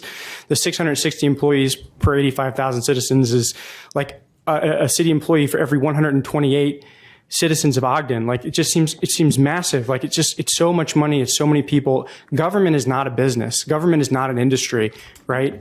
It's a service. And so, my question is, why are we waiting until a recession year to raise the wages of police and fire and public servants 14%. Where was the gradual increase in cost of living over the last several years? To me, that indicates irresponsible management of the funds that were being discussed here. And so the bottom line is I'm not going to get sucked into the false dichotomy about not paying our heroes what they deserve to be paid, a competitive wage.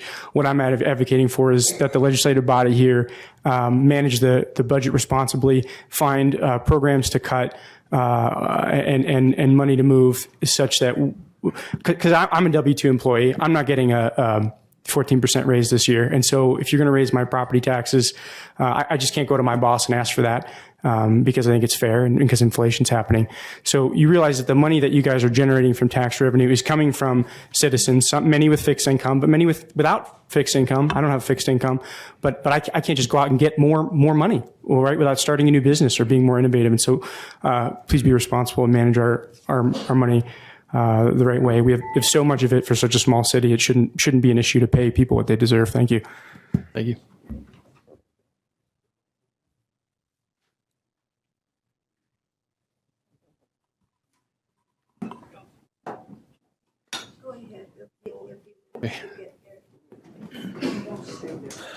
My name's Daniel Beatty. I live at 2802 Polk. Thank you. Corner of 28th and Polk. I didn't come here tonight to talk about this at all, but I do applaud what you're going to do and what needs to be done.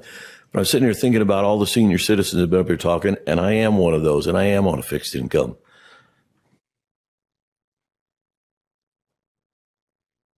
I'm sorry.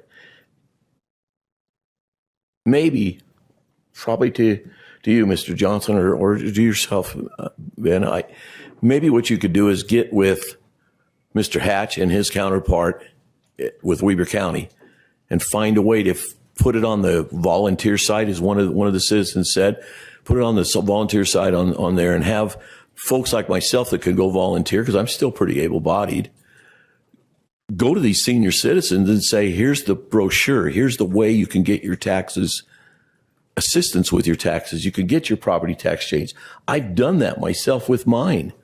This tax increase affects me just as much as anybody else.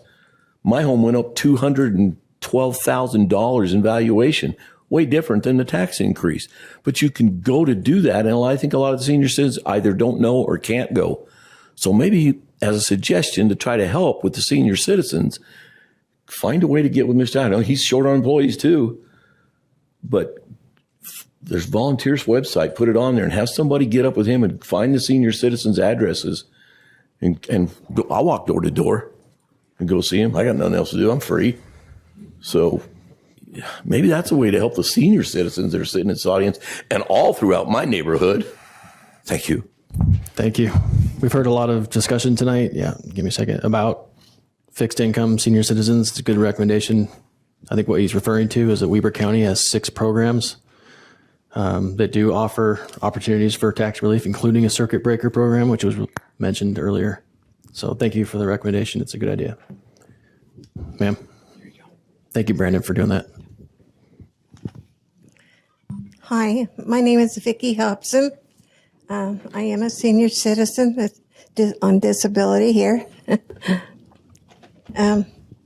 This is my first time coming to a council meeting, and so I've learned a lot tonight, how things go and what I should have prepared myself a little better for. I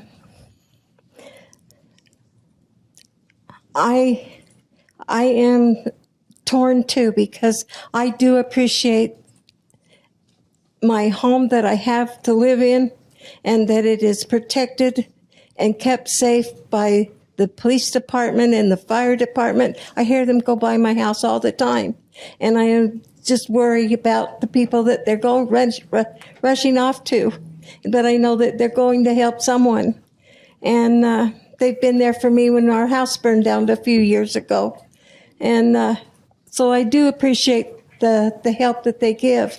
But the tax increases for me are, I don't know what I'm going to do. I guess I'm going to have to try to borrow money or something. They keep going up and up and up, and that this paper that was published in the paper that shows a proposed tax schedule on it shows a home worth $410,000 that their taxes would go from an increase of 437, a residential 437.47 to $520. I am paying $2,000 this year. If this goes through, I will be paying $2,599.84 on in taxes on my home that I only that you keep increasing the taxes for, and I don't know where it's going to come from. Thank you.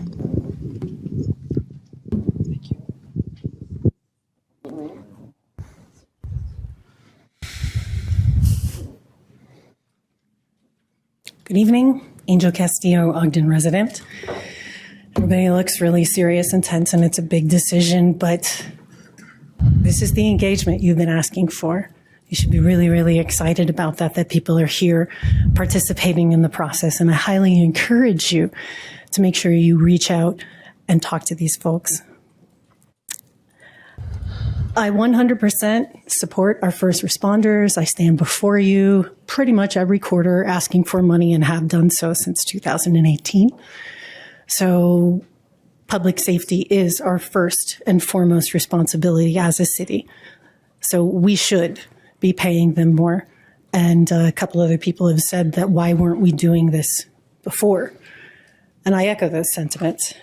And I especially would like to highlight the fact that when COVID happened, we did what everybody else did. We got really, really serious and we tightened our belts and we cut the city budget $5.3 million and change with no reduction of services, with no firing, with no layoffs. Almost $5.5 million. And that didn't stop our services. That tells me that this budget can be managed in a much better fashion than it already is. And I echo everyone's sentiments about the seniors. I literally have hundreds of requests through COVID about seniors asking for help. And now with the tax increase, I just got another one. Ms. Castillo, listen, please, I need help. I don't know where to go. You know such things. Perhaps you have some suggestions. Until the 25th, when my younger son gets paid, he and my other son have exactly a dozen cans of soda, 2 sticks of butter, a little rice, and 4 cans of tuna fish. Where would I go to maybe get some groceries just to make it to the 25th? I have hundreds of these. You raise the taxes of these seniors without any intentional plan of hand-holding of how to get reductions. You're going to have more of this. Thank you.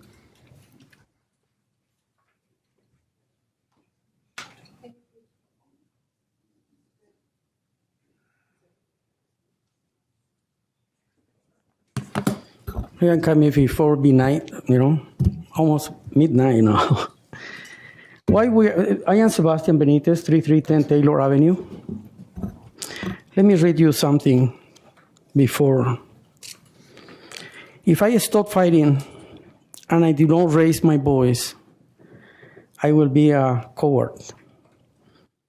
If I continue here fighting for my community, I will be an enemy of the administration. That is my statement for tonight. Why we are here in this situation? I hope you guys check transparent.utah.gov. You can see we have money enough to pay these guys, the police department, firefighter, and the regular employer, my garbage guy, Every time when I am home and he pick up the garbage, I say hi.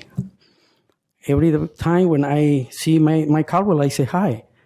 For me, everybody is the same, fair. For the past 10 years, if you check that, you can see where is the money going for these guys.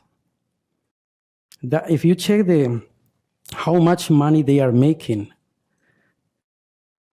you can cut that one. Someone asked, you can see maybe where you can cut some expense. There is.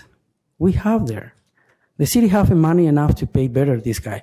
My proposal the last time was no 13% for the employee. 18% is the fair one. No, 20% for the regular employee. And for the firefighter and police department officer, no 8%. Have to be 18%. We have money enough, but somebody are taking more, whatever they need. That is community service. Thank you.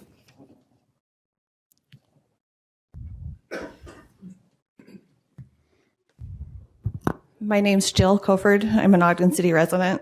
I actually was born and raised in Ogden. My dad was an Ogden City firefighter for over 30 years, and my mom was a social worker for Weber County.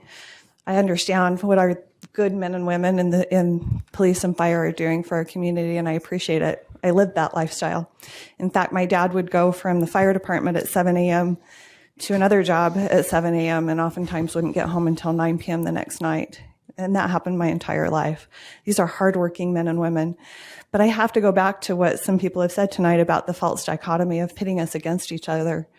None of us want to see our police and firemen leave. We value them. We know that's a top priority for our government. But when I look at my taxes, I have 8 taxing entities that are taking tax increases this year. It's not just our elderly that are being hurt.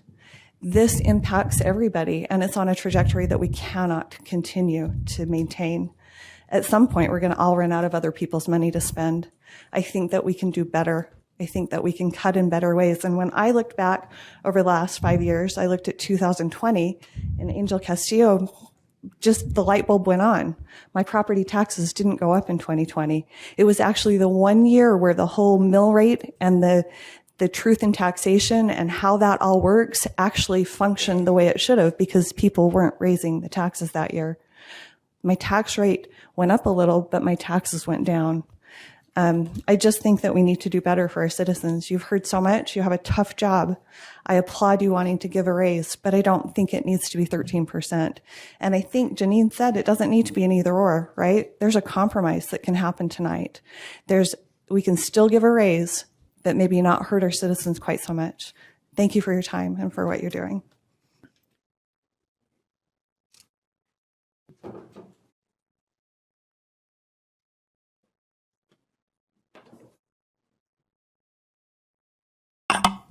You're good. I'd be remiss if I sat there tonight and wasn't able to stand up and say something. I think it's horrible that because I don't support a whole 13% raise pits me against the fire and police and Ogden City employees. I don't believe that.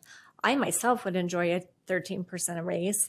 I'm going to need to ask for one because my taxes are going up $1,700 this year.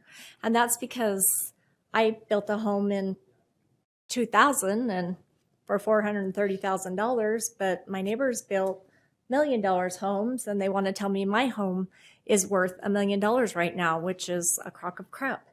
And if it were worth $1 million, I don't want to move, but I'm going to be taxed out to have to move. I agree that the firefighters and policemen do need to have, everyone needs a raise. Everyone needs a cost of living raise, but does it have to be 13%? Can we not find somewhere in our budget to cut other things? I'm a middle-class citizen, and these retired citizens, my husband just retired. It's a whole new ballgame for us, and I just hope that you can really deeply respect the people that you work for and take a look and do the best that you can do for everyone. Ma'am. Sorry. Can you please state your name for the record? Carly Rarig. Thank you.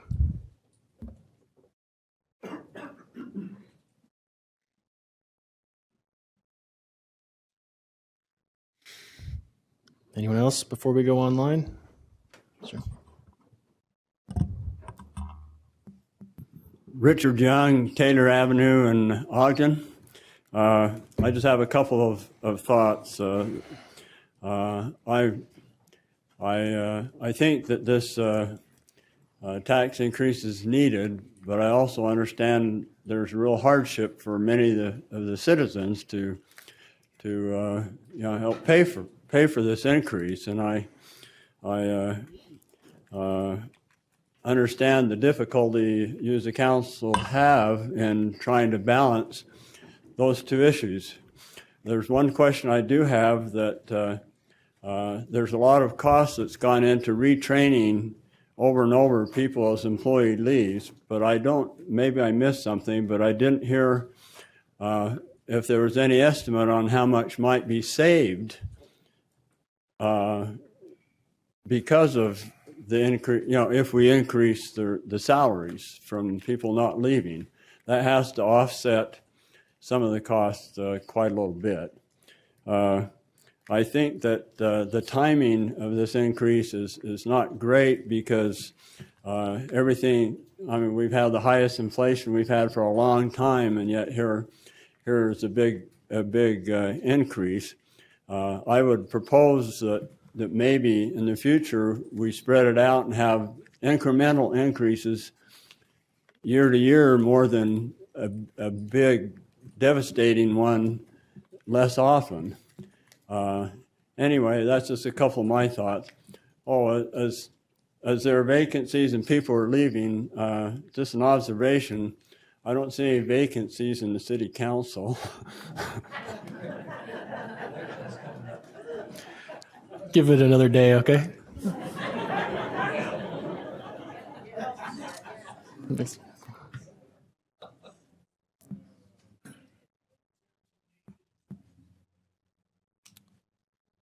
Name is Paul Hoekstra, live in Ogden, been here for 40 years. I think I mentioned it the last time you had the council meeting open to the public.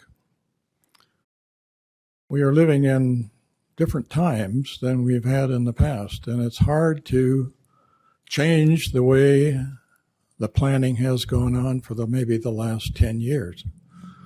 We were living in the fat years. And I'm sure a lot of you, if not all of you, realize that we are entering into a recession. And we'd be lucky if it's not a depression. And we're all talking about house values going up. I would suggest that based on observing what's been going on all throughout the country, and I don't think Ogden's any different, the interest rates on purchasing new homes has gone up significantly, and it will go up significantly again because it's based upon the interest rates that have been passed by the Congress. And as a consequence of that, you're seeing, even in the last few weeks, a change in the marketing of homes here in Ogden. The value on those homes will drop significantly in the next year.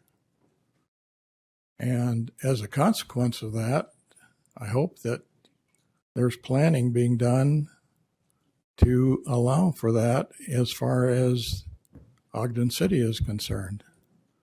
Ogden City operates like a business. I hope they're operating like a business. And business has to be looking ahead as to what's going to happen when the value of property goes down. You aren't going to be able to compensate for that with a tax increase. Thank you. Thank you.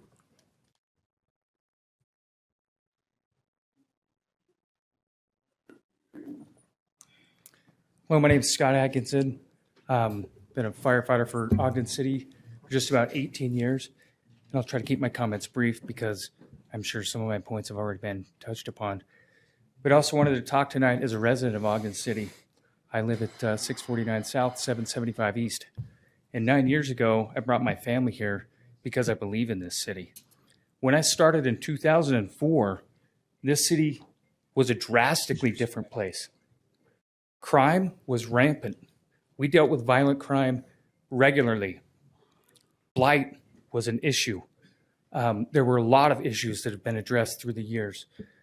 But I believe that the progress that the city has made has put us on a trajectory to continue to improve and become one of the best cities in the state.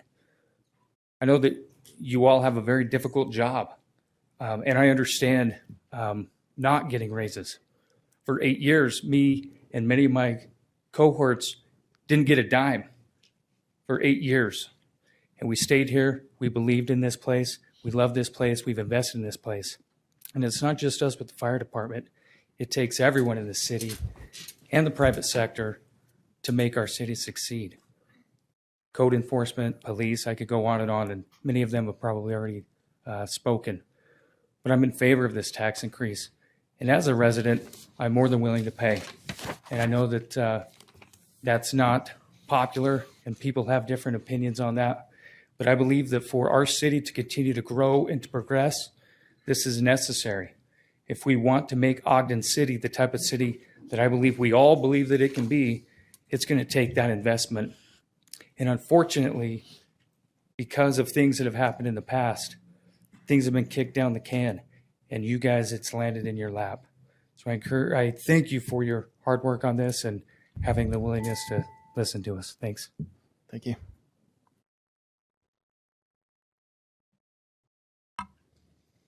Kathleen Attillo.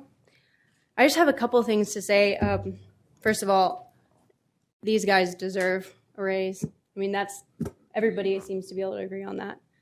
Unfortunately, it sounds like this is something that should have been coming a long time ago, and it hasn't. Second point I have to make is that it also sounds like there's a lot of wasted efforts here. Sounds like the budget hasn't been managed as well as it could, and that going straight to taxing a tax increase on your people is the last resort. It should be the last resort, and it's not. And that's irresponsible. The other thing I'm thinking about as I've been listening to city people come up here and talk is that it sounds like they're overworked. They're issuing permits that are just unnecessary. I mean, it's 2022. Who has to get a permit for a fence or a building? They want to put a shed in their backyard? Take some of this work off of your city people, this mindless paperwork of submitting a fence permit. How ridiculous is that? And that puts a burden on your people. Having city people show up and saying, I'm sorry, you're out of code because you didn't get a permit to put a fence on your property. This is ridiculous. Y'all are living in the past. I'm sorry. And it shouldn't be something that happens in such a great city as Ogden. Thank you.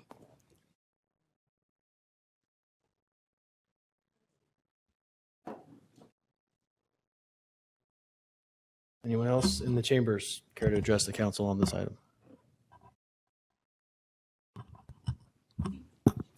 My name is Kathy Renner, and I just want to thank all of you. I know this one is very hard, but I've watched Ogden City for 22 years now, and like one person said that way back in 2000, it was rough. But this city is special. And the employees that work here, they perform miracles many times that no one knows about. One I alluded to last time about reconstructing the Ogden River, that we did it just before the flood of 2011. We watched that as the river rose, and it came within 6 inches of one of the bridges, but it never topped over it. Another one is we redid the Ogden Canyon water line that was leaking millions of gallons of water. Where would we be today with this drought without that work being done? That was foresight. That's the people that work here. They are constantly trying to do more for this city with what we have. But as you know, the compensation has not always been there. And we have lost many people, good people. And I've seen them. They've been in my division. And I just want to thank you for opening this up. I know it's hard. I am one that's falling through a crack. My base is not built, so I can't really retire very well. But I love this city. I love my job. I love the people that I work with. And I just want to thank you sincerely. And good luck with your decision. Thank you. Thanks, Kathy. Anyone else in the chambers? Okay, we've got quite a list of folks online. I'll ask that Brandon maybe help us run through the rules of procedure for those who are joining us online. Some of you are here every week, but others are not. So, Brandon, can you give them a rundown real quick on how to go about it here? Thank you, Chair. If you are joining us on Zoom to participate in this public hearing, use the raise hand feature in Zoom, which can be found at the very bottom of your screen. If you just tap that button, it'll put you in the queue, and Chair Nadolski will call on you from there. Thank you very much, Brandon. Just a reminder to those folks who have their hands raised, we'll be doing 2 minutes for public comment tonight. We'll start at the top with Amy Wicks.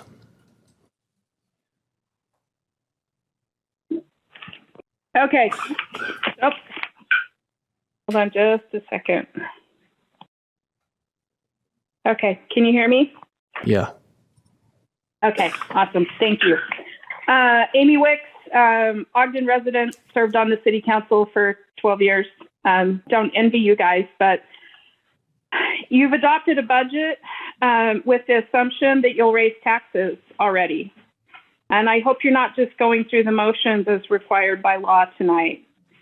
Part of the increases from the other taxing entities are coming about because Ogden's redevelopment areas are taking away funding that would otherwise go to them unless they're held harmless. Ogden's RDAs are taking away money from our general fund and handing it to developers. You know, that money has to come from somewhere. And I think we need to recognize that. And I just would hope that the Community and Economic Development Department would start paying their own way. I think we've invested in a lot of those things, and Ogden is subsidizing these things, and we're here where we are searching for money for our employees, our greatest asset. They really, truly are our greatest asset because of some of those decisions that have tied up that money for decades. One aspect of quality of life is affordability. Ogden's utility costs have gone up, user fees, all of those things have increased exponentially. We're all looking at tightening our budgets. I work for a nonprofit. We haven't seen an increase other than a COLA. And I know a lot of people are like that too. And we're the ones taking care of the problems in our community. We're not retired. We're the squeezed middle class. I'm fully supportive of paying all city employees a livable wage. Cut out the bloated salaries at the top. And don't give yourselves a raise. When I first started on the council, you were given a stipend around $8,000 a year, and you had two meetings every week. And the meetings started at a time when people who worked normal jobs could attend. Maybe you need to look at that. There's no reason to increase your salary. There's been lots of benchmarking done with no funding for some of those things for our city employees. Show some leadership. Cut the fat. Prioritize employees. They are our most valuable asset. We need to do better. Thank you, Amy. Thank you, Amy. Stop.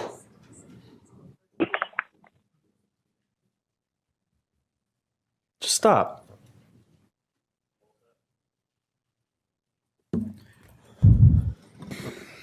Five times. You have to realize it's hard. Thank you. Thank you. Thank you. Next on the list is Bree.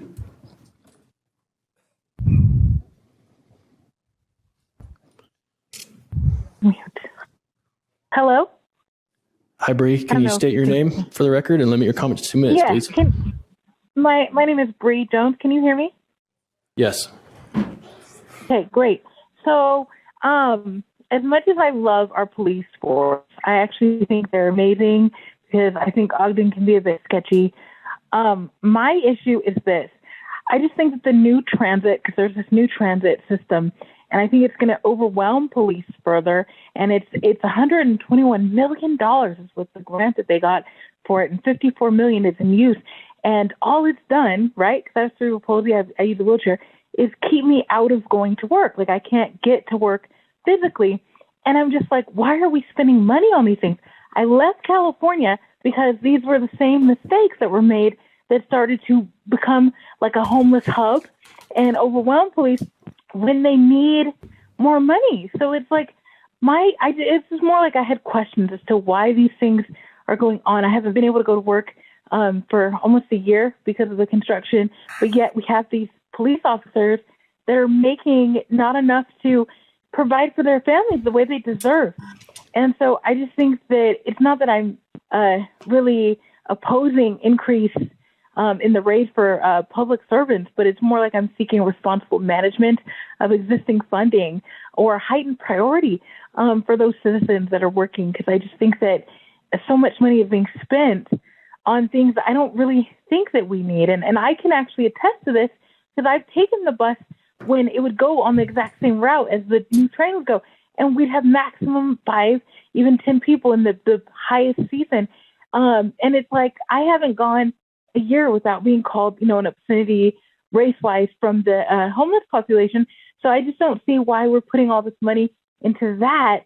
Not that all homeless people obviously are vulgar or anything, but I'm just saying, why is so much money going into that when our service members, they're going to get overwhelmed and I don't want them to leave us. We need them. So I just wanted to voice that. But it's depressing to not be able to leave your house in your chair. And it's also, I can't really purchase a home either because it's like I would be taxed out because they're not doing anything to not have appraisal tax value. I come from a place where there was a set tax if you had bought a home at a certain time or if you were a certain age. And so we don't have that either. Thank you, Bree. Knowing that I'll eventually be, okay, sorry. Thank you, Bree. Anyway, thank you. Okay, next up is Heath Sato.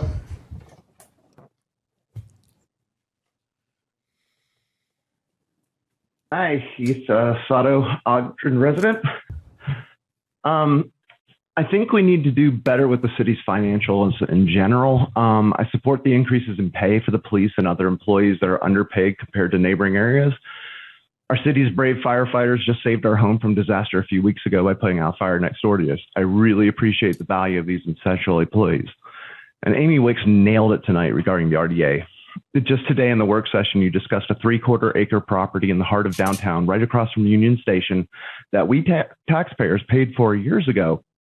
A property we paid for the toxic cleanup of, a property the city has held for just the right project for almost 20 years. None of you have even been presented with how much we taxpayers have spent on that property. Yet you are now being advised to literally give that property for free to a Montana luxury home developer to build an apartment building. It's a firm that doesn't even build apartments. The cherry on top is that we taxpayers will be paying for their multi-million-dollar parking deck as well. They will pay the city back interest-free over the next 15 years. So we're giving out free long-term loans as well on parking decks, supported by our taxes. You were also not informed about their connections in Ogden. That aside, the person that advised you to give our property away for free, again, property we taxpayers, my mouth is broken tonight, we taxpayers paid for, is now in line to get a total of over $26,000 in raises since the beginning of last year. And as I mentioned last meeting, this same person will get the equivalent of 5 years of an average salary police officer if he's ever fired for virtually any reason. How many city employees have been offered a deal like that? I feel we're being sloppy with how we spend money. We have no stomach for figuring out how to reduce spending. I fully support giving the people that need raises a raise, but people already making around $200,000 a year in salary and benefits, I don't think they need another $2,000 a month. So please, let's stop being so sloppy with taxpayer money. Thanks. Thank you. Next on the list looks like David Timmerman. He doesn't have his hand up. Oh, sorry. Are there any other hands raised there, Brandon?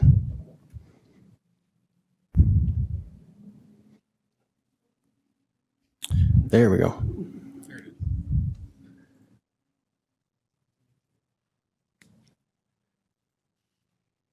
Okay. Go ahead, Mr. Timmerman. Hi, this is Dave Timmerman. Can you hear me? Yes, sir. Okay, thank you very much. Yeah, I think this has probably been covered, and I appreciate everybody's help tonight, the hard work everybody does, including the city council and all those other people who come together to try to help us resolve these big issues. I would say the high points tonight were, first of all, the school district, which is costing us almost as much as Ogden City in total as far as increases in taxes. We need to try to figure that one out. That looks like a real big dilemma, something for future reference. I guess I am concerned that we do not have a city auditor or someone who is more of a bean counter, who can present the details of the budget to us, so that when this happens, we have a much clearer understanding of exactly why the increases are important. And in addition, I guess my final comment would be, and this has already been spoken about tonight, I just want to reiterate, I think that we just can't kick the can down the road. We have to address incrementally increases as they come along.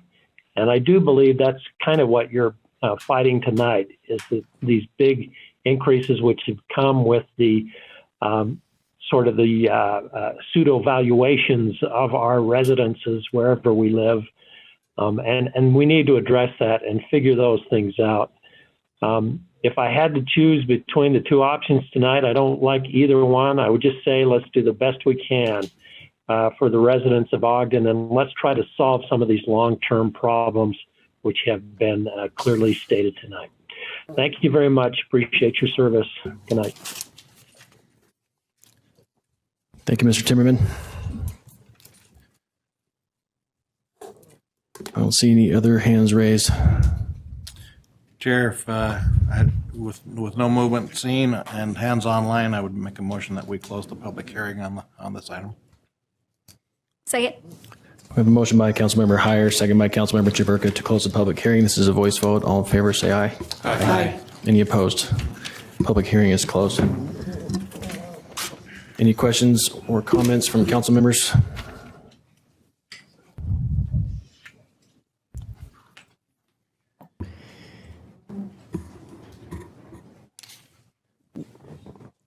You want comments now?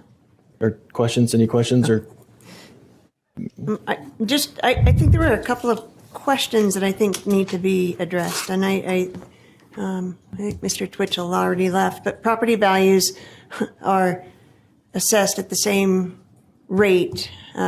Commercials at 100% and residential's at 55%, whether you live in Ogden or North Ogden or Salt Lake City. So it's all the same rate. It's set by the state. So I just wanted to, he had a question. And then I think Dan, he's already left as well, but there are 6 programs that are offered to the senior citizens and those in the military and those in other disabled situations. So I just wanted to bring those comments up. thank you. Anyone else? Go ahead. Oh, I just wanted to clarify about the school district. We heard several comments about Weber School District, Ogden School District, and the Ogden City Council and administration. We have no power or control over the school district. So that's something, we need to approach them about. I think Ogden School District has their hearing, I believe, on the 18th. I'll look it up. It is the 18th. The 18th. So you can go and address that board, but it's totally separate from the city entity. People often get confused because we're basically the same footprint, but we don't have any relationship with governing over the school district. I just was going to make a comment. This is obviously it's a tough thing, and I'm a little new to this. Can't say I'm the new guy, but I'm a little new to this. But for those that are interested, over the last, it was a 6-week period, we had presentations from every department head on how what they're doing to manage the budget and manage their funds. And sure, it would make, I would love nothing more to say, let's take this chunk of money and instead of doing a pay raise, let's use it for this. And, the idea of using ongoing revenue to offset ongoing expenses. If we just take grant money to pay those expenses, that might work out for a year, but then the next year, where are we going to be? We might be in a much different spot. And so to be able to run the city efficiently, I think that's important to recognize. And as I've been learning and trying to understand this whole process, there are different things about the way that the city runs that may be a little bit different from your personal budget or from or even a business budget. That it's important to recognize that. I had one more thought, but it left me, so I'm going to stop there for right now. Thanks. Janine, there was also a question from, I think it was Mr. Twitchell, Roger Twitchell. Do you have those notes still?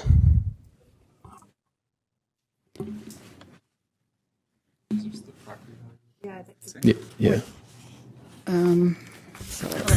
She got a lot of notes over there. Oh, all properties valued the same. So I think Marcia answered that. Okay. That all residential properties, including apartments, are valued at 55 or taxed at 55%. Sometimes there's mixed use buildings where the lower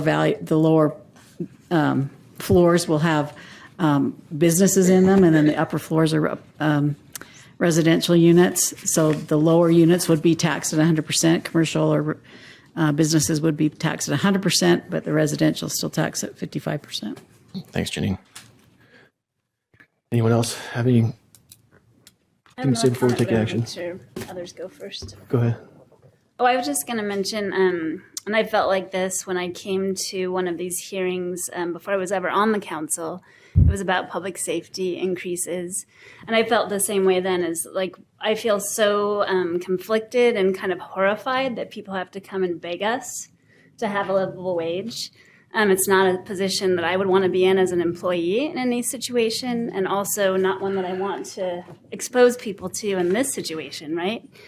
But I think that we have to grapple with the reality that the majority of our budget is salaries, right? And so I think that's a challenge, but then also that we haven't dealt with this for so many years. I mean, I think that's the last time that we did an increase is when I came to that hearing.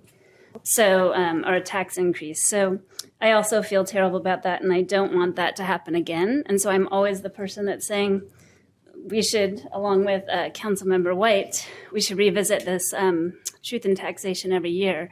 But I don't think we'd get a very positive response about that either. So I think that's one of the challenges we have to face. So that's all I wanted to say is I don't like that dichotomy either. I don't think it should be a battle. I don't think people should have to beg for a livable wage. Thanks. Chair? Yes.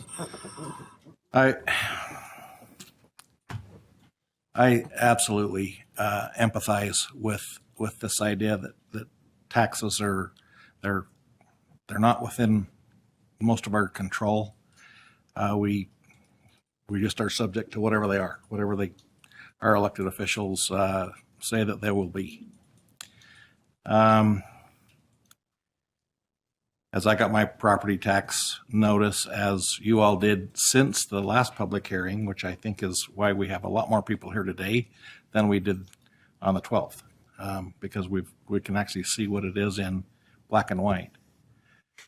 I've kind of heard that we should have been keeping up with our public safety, our employee compensation all along. And I guess what I heard was that we should have had higher taxes for the last several years. And that's at least kind of what I heard, so that we wouldn't be in this situation today. I know that I sleep well in my house because I know that we've got police and fire on the job. As far as this idea that we're trying to pit one against another, that was the first I'd heard that today. Because that's never been the intention of the council, or I think the administration, is to pit anybody against anybody. Many of my own neighbors won't even speak to me because it's an emotional issue. I think that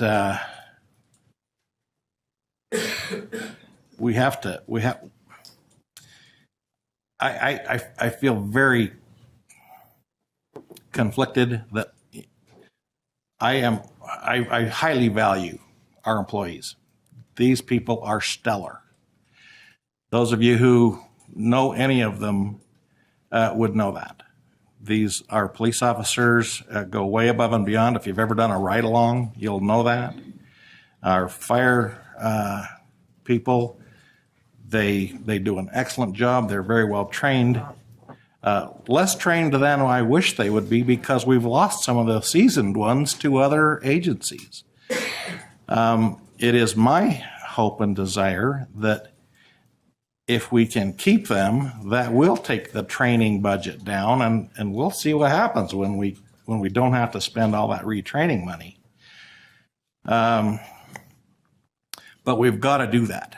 I don't see a choice. We've got to pay our people what they're worth. It sounds like a big jump, but it's only a big jump because we've kept the wages down too long.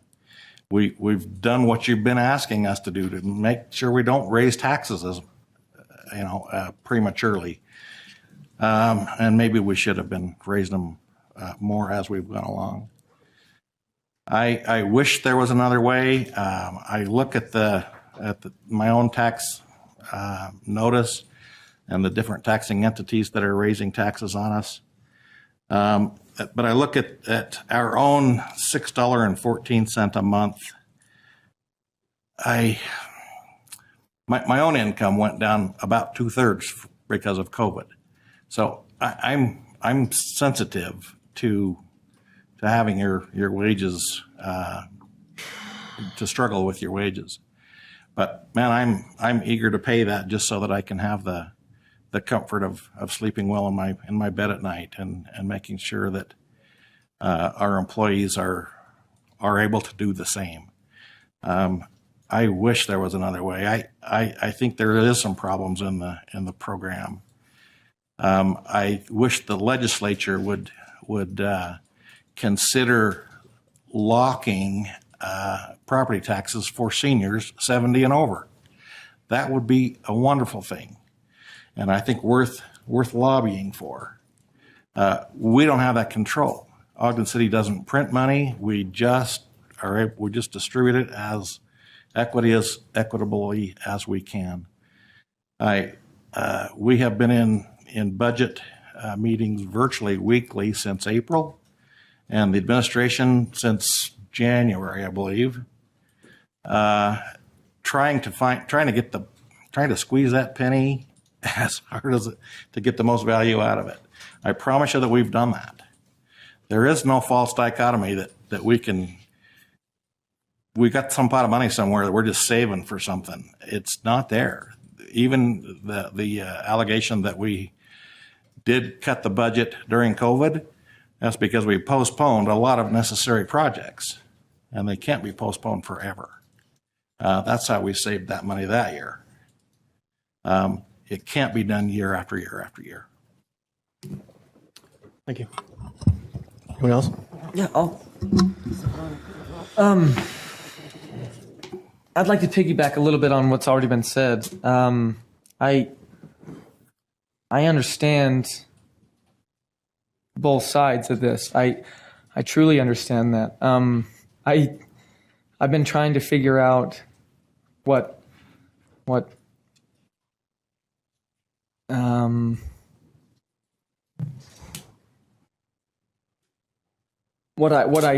well, let me go back. As Councilmember Heyer had mentioned, his salary also went down. And for many of you know, we own our own business, and when you own your own business, when things are lean like COVID, you're the first to take a hit. And so I understand my salary went down. And I understand that. I understand what it's like to be on limited income, and what it's like to have to make cuts, and what it's like to have to prioritize where your money's going to get spent. I live it. I live it every day. What I keep hearing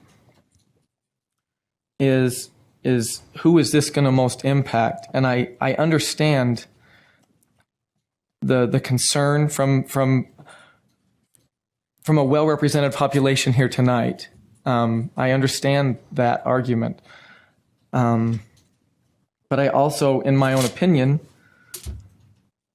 feel that if we continue to do what we have been doing, and that's try our best to limit these and take our chances. Hopefully we build a positive environment, and people will just work here because it's a great place to be. And we've tried that. We've done that. But everybody wants to make what they deserve, what they're worth. And if we continue to do what we've done, I believe who's going to be impacted most is everyone. Everyone here is going to be impacted, because the services that we are required to provide each and every one of you is going to take a hit, and that's not something I'm willing to do. And I don't want to go down that path. Someone mentioned earlier that maybe we could all mow the lawns or fight fires if we continue to pay people a lesser salary and people continue to leave Ogden City. That might come true. And that's a scary, scary thought, and I don't mean to make light of it. I appreciate, as Ms. Wicks or as Ms. Castillo mentioned, this is the outreach and the input that we've longed for. And I appreciate people being here. I appreciate the passion and the emotion that you all brought. It's a hard decision. And I fully understand, and I appreciate you being here, and I appreciate you pouring your heart out, and appreciate you sharing all of your information with us.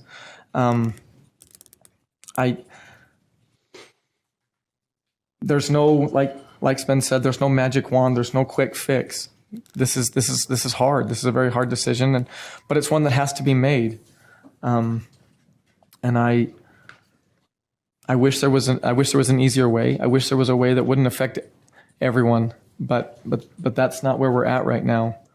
I'm trying to look over what else I had down. When the budget was proposed, I appreciate the mayor bringing a budget and mentioning that right at the very beginning, that this budget focuses on our employees. And that's all I've tried to keep in mind throughout this whole budget process, is how do we positively and respectfully impact those employees, those people that put everything on the line every day for us. And that's everyone here. And I appreciate the service that they provide. And as mentioned earlier, even the services we take for granted. If those services weren't available, I think we'd all realize how important and how valuable those services truly are. So I appreciate everything that's done. I say this a lot. I appreciate what is done by our employees, but also the manner in which they do it. I have the utmost respect for all of our employees, not only for what they do, but for the way that they do it. They are truly respectful, kind, and helpful, and it makes me happy to be part of this community. I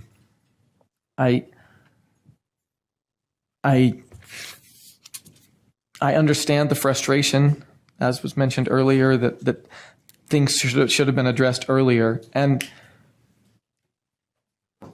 it's a balancing act. It is a balancing act, and it's just like you all notice, things are rising faster than we can keep up, and it's just put us all in a tough spot. And I appreciate being able to go through this with all of you. I appreciate your thoughtfulness and your input, and I'm just it's hard that we're here, but it's where we have to be, and then. It's everything we do is something we can learn from, and so I appreciate this opportunity, and so thank you. Chair, my comments related to what Councilmember Blair said, and I think one of the things that maybe we haven't said loud enough is that we did a benchmarking study, and it started 3 years ago. We knew that we had an issue 3 years ago. It took us 3 years to get to this point.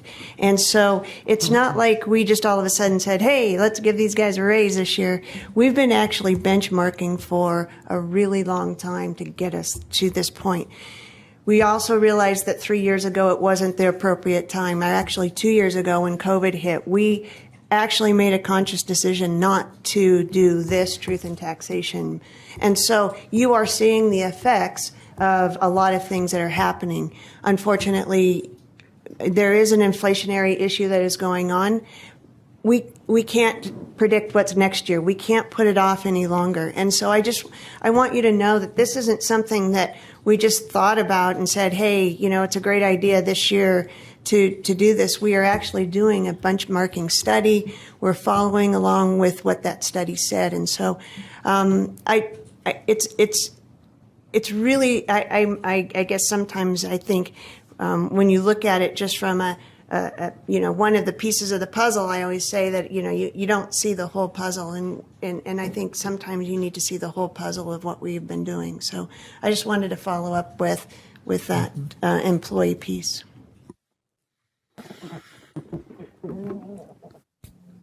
Good comments, Councilmember White. Thank you. I just wanted to say quickly thank you for everyone that came and spoke. I personally, as probably, I don't know, many of us up here, I'm not sure who, but I struggle with this as well. I don't take all the comments that I heard lightly. I proposed to my colleagues to not give us a pay increase, and it was hard to figure out a way on how we could do that and how we could vote for that. And we had to actually amend our ordinances in order to be able to do that. That's just a small little dent in the whole picture of these tax increase. It's a very small amount, but to me, it's a conscience issue. And we were able to separate that vote from the other votes, and that's what's going to be voted on, I believe, tonight. And I generally speaking, I've always felt very uncomfortable voting to increase my own salary. And so my hope is that doesn't pass tonight, that at least elected officials don't get to increase our salaries. That would be my hope. When I started as a council member here about a little more than 6 years ago, I had a really hard time dealing with this clapping thing. And I brought it up many times, and I really struggle with it. And I started having conversations with a lot of people because I used to feel that it was important to let people express their emotions when we're in these chambers, and I didn't see anything wrong with it. And later I realized that there's a good reason why we don't allow that. And it was hard for me to understand it. It was hard for me to accept it, but I understand it. And even though I don't like it, I know it's the right thing to do. So please don't think that we are just trying to be rude, or that we don't care about your feelings or what you want to express. It's just regarding providing, again, a safe space for everybody that wants to give their opinions. So, yeah, that's all I have. So if you're reading between the lines, that was Councilmember Lopez apologizing for me being a jerk tonight. So,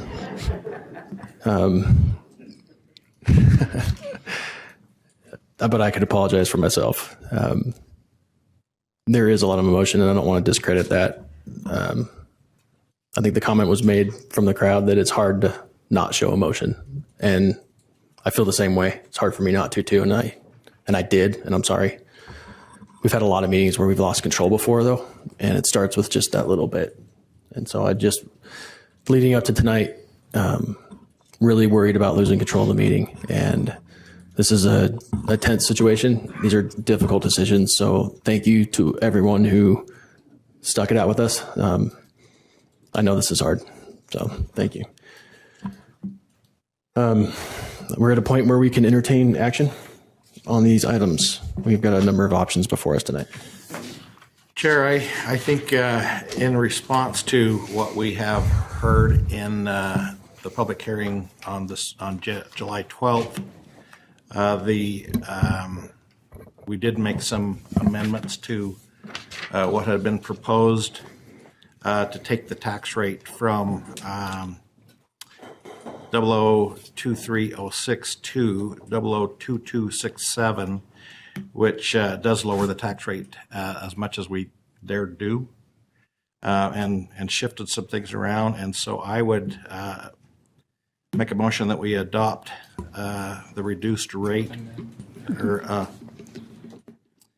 move that we amend ordinance 2022-38, section 2, to replace the certified tax rate of 0.002306 with the certified tax rate of 0.002267. Second. We have a motion by Councilmember Heyer to adopt the ordinance with the reduced increase, which would put the property tax increase to 16.82% rather than 18.83%. Second by Councilmember Ritchie. This is a roll call vote. Councilmember Blair? Aye. Councilmember Chaburka? Aye. Councilmember Heyer? Aye. Councilmember Ritchie? Aye. Councilmember White, Aye. Vice Chair Lopez, Aye. Chair Nadolski. Aye, that passes. Chair, I would also move that we adopt amended ordinance 2022-38 with the alternate Schedule A-1 that reduces property tax revenues and removes increases for elected official salaries, establishing the fiscal 2022-23 budget for Ogden City. Second.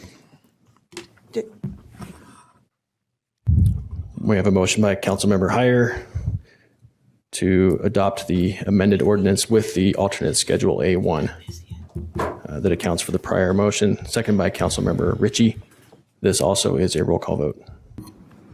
Councilmember Traburka, Aye. Councilmember Heyer, Aye. Councilmember Ritchie, Aye. Councilmember White, Aye. Councilmember Blair, Aye. Vice Chair Lopez, Aye. Chair Nadolski. Aye. That passes. Chair, Yes. if we're ready for the next ordinance, I would like to make that motion. Are we on 2? Elected officials? No, we're on the Employees. salary schedule. Okay, then I'll wait until the next one. Chair, I'll make this ordinance. Okay, thank you. Motion. This motion, sorry. I'll make the ordinance. I propose we adopt proposed ordinance 2022-24 adopting salary schedules for employees of the city. Second. I have a motion by Councilmember Traburka, second by Councilmember White to adopt ordinance 2022-24, which adopts the salary schedules for employees of the city, including the non-merit, special employees, and general sworn police and sworn fire employees. This is a roll call vote. Councilmember Heyer, Aye. Councilmember Ritchie, Aye. Councilmember White, Aye. Councilmember Blair, Aye. Councilmember Traburka, Aye. Vice Chair Lopez, Aye. Chair Nadolski. Aye, that passes. Chair, I'd like to make a motion to adopt ordinance 2022-25, adopting the salary schedule for Ogden City elected officials, providing no pay increase. Second. I have a motion by Councilmember Lopez, second by Councilmember Traburka to adopt ordinance 2022-25, option A, which is a salary schedule for elected officials that does not provide salary increases. This is a roll call vote. Councilmember Ritchie, Aye. Councilmember White, Aye. Councilmember Blair, No. Councilmember Traburka, Aye. Councilmember Heyer, Aye. Vice Chair Lopez, Aye. Chair Nadolski. Aye. That passes. Councilmember Blair. Yeah, if you'll just give me a second. Just to be clear, I'm not proposing that we get a salary, and I appreciate Councilmember Lopez. I just had a problem with the whole process, and I think I've made that clear numerous times throughout this thing. I didn't like the process. I didn't like how it was handled, and I didn't like the dialogue that took place behind this. So I'm happy that we were able to come to an agreement. I'm happy that was proposed. I'm happy that we could take that money and shift it to better use within the city. Like I said, I just thought I just didn't care for the process, and that's all. Thanks, Councilmember Blair. I think your concerns are valid, and I support and appreciate it. Thanks. Thanks. Okay. That concludes our business for the evening. I'll entertain a motion to adjourn. Motion to adjourn. Second. We have a motion by Councilmember Heyer, second by Councilmember Traburka to adjourn. This is a voice vote. All in favor, say aye. Aye. Any opposed? This meeting is adjourned. Thank you. So I have a question. Thanks for coming, everyone. I know it's been long. So as I'm sitting.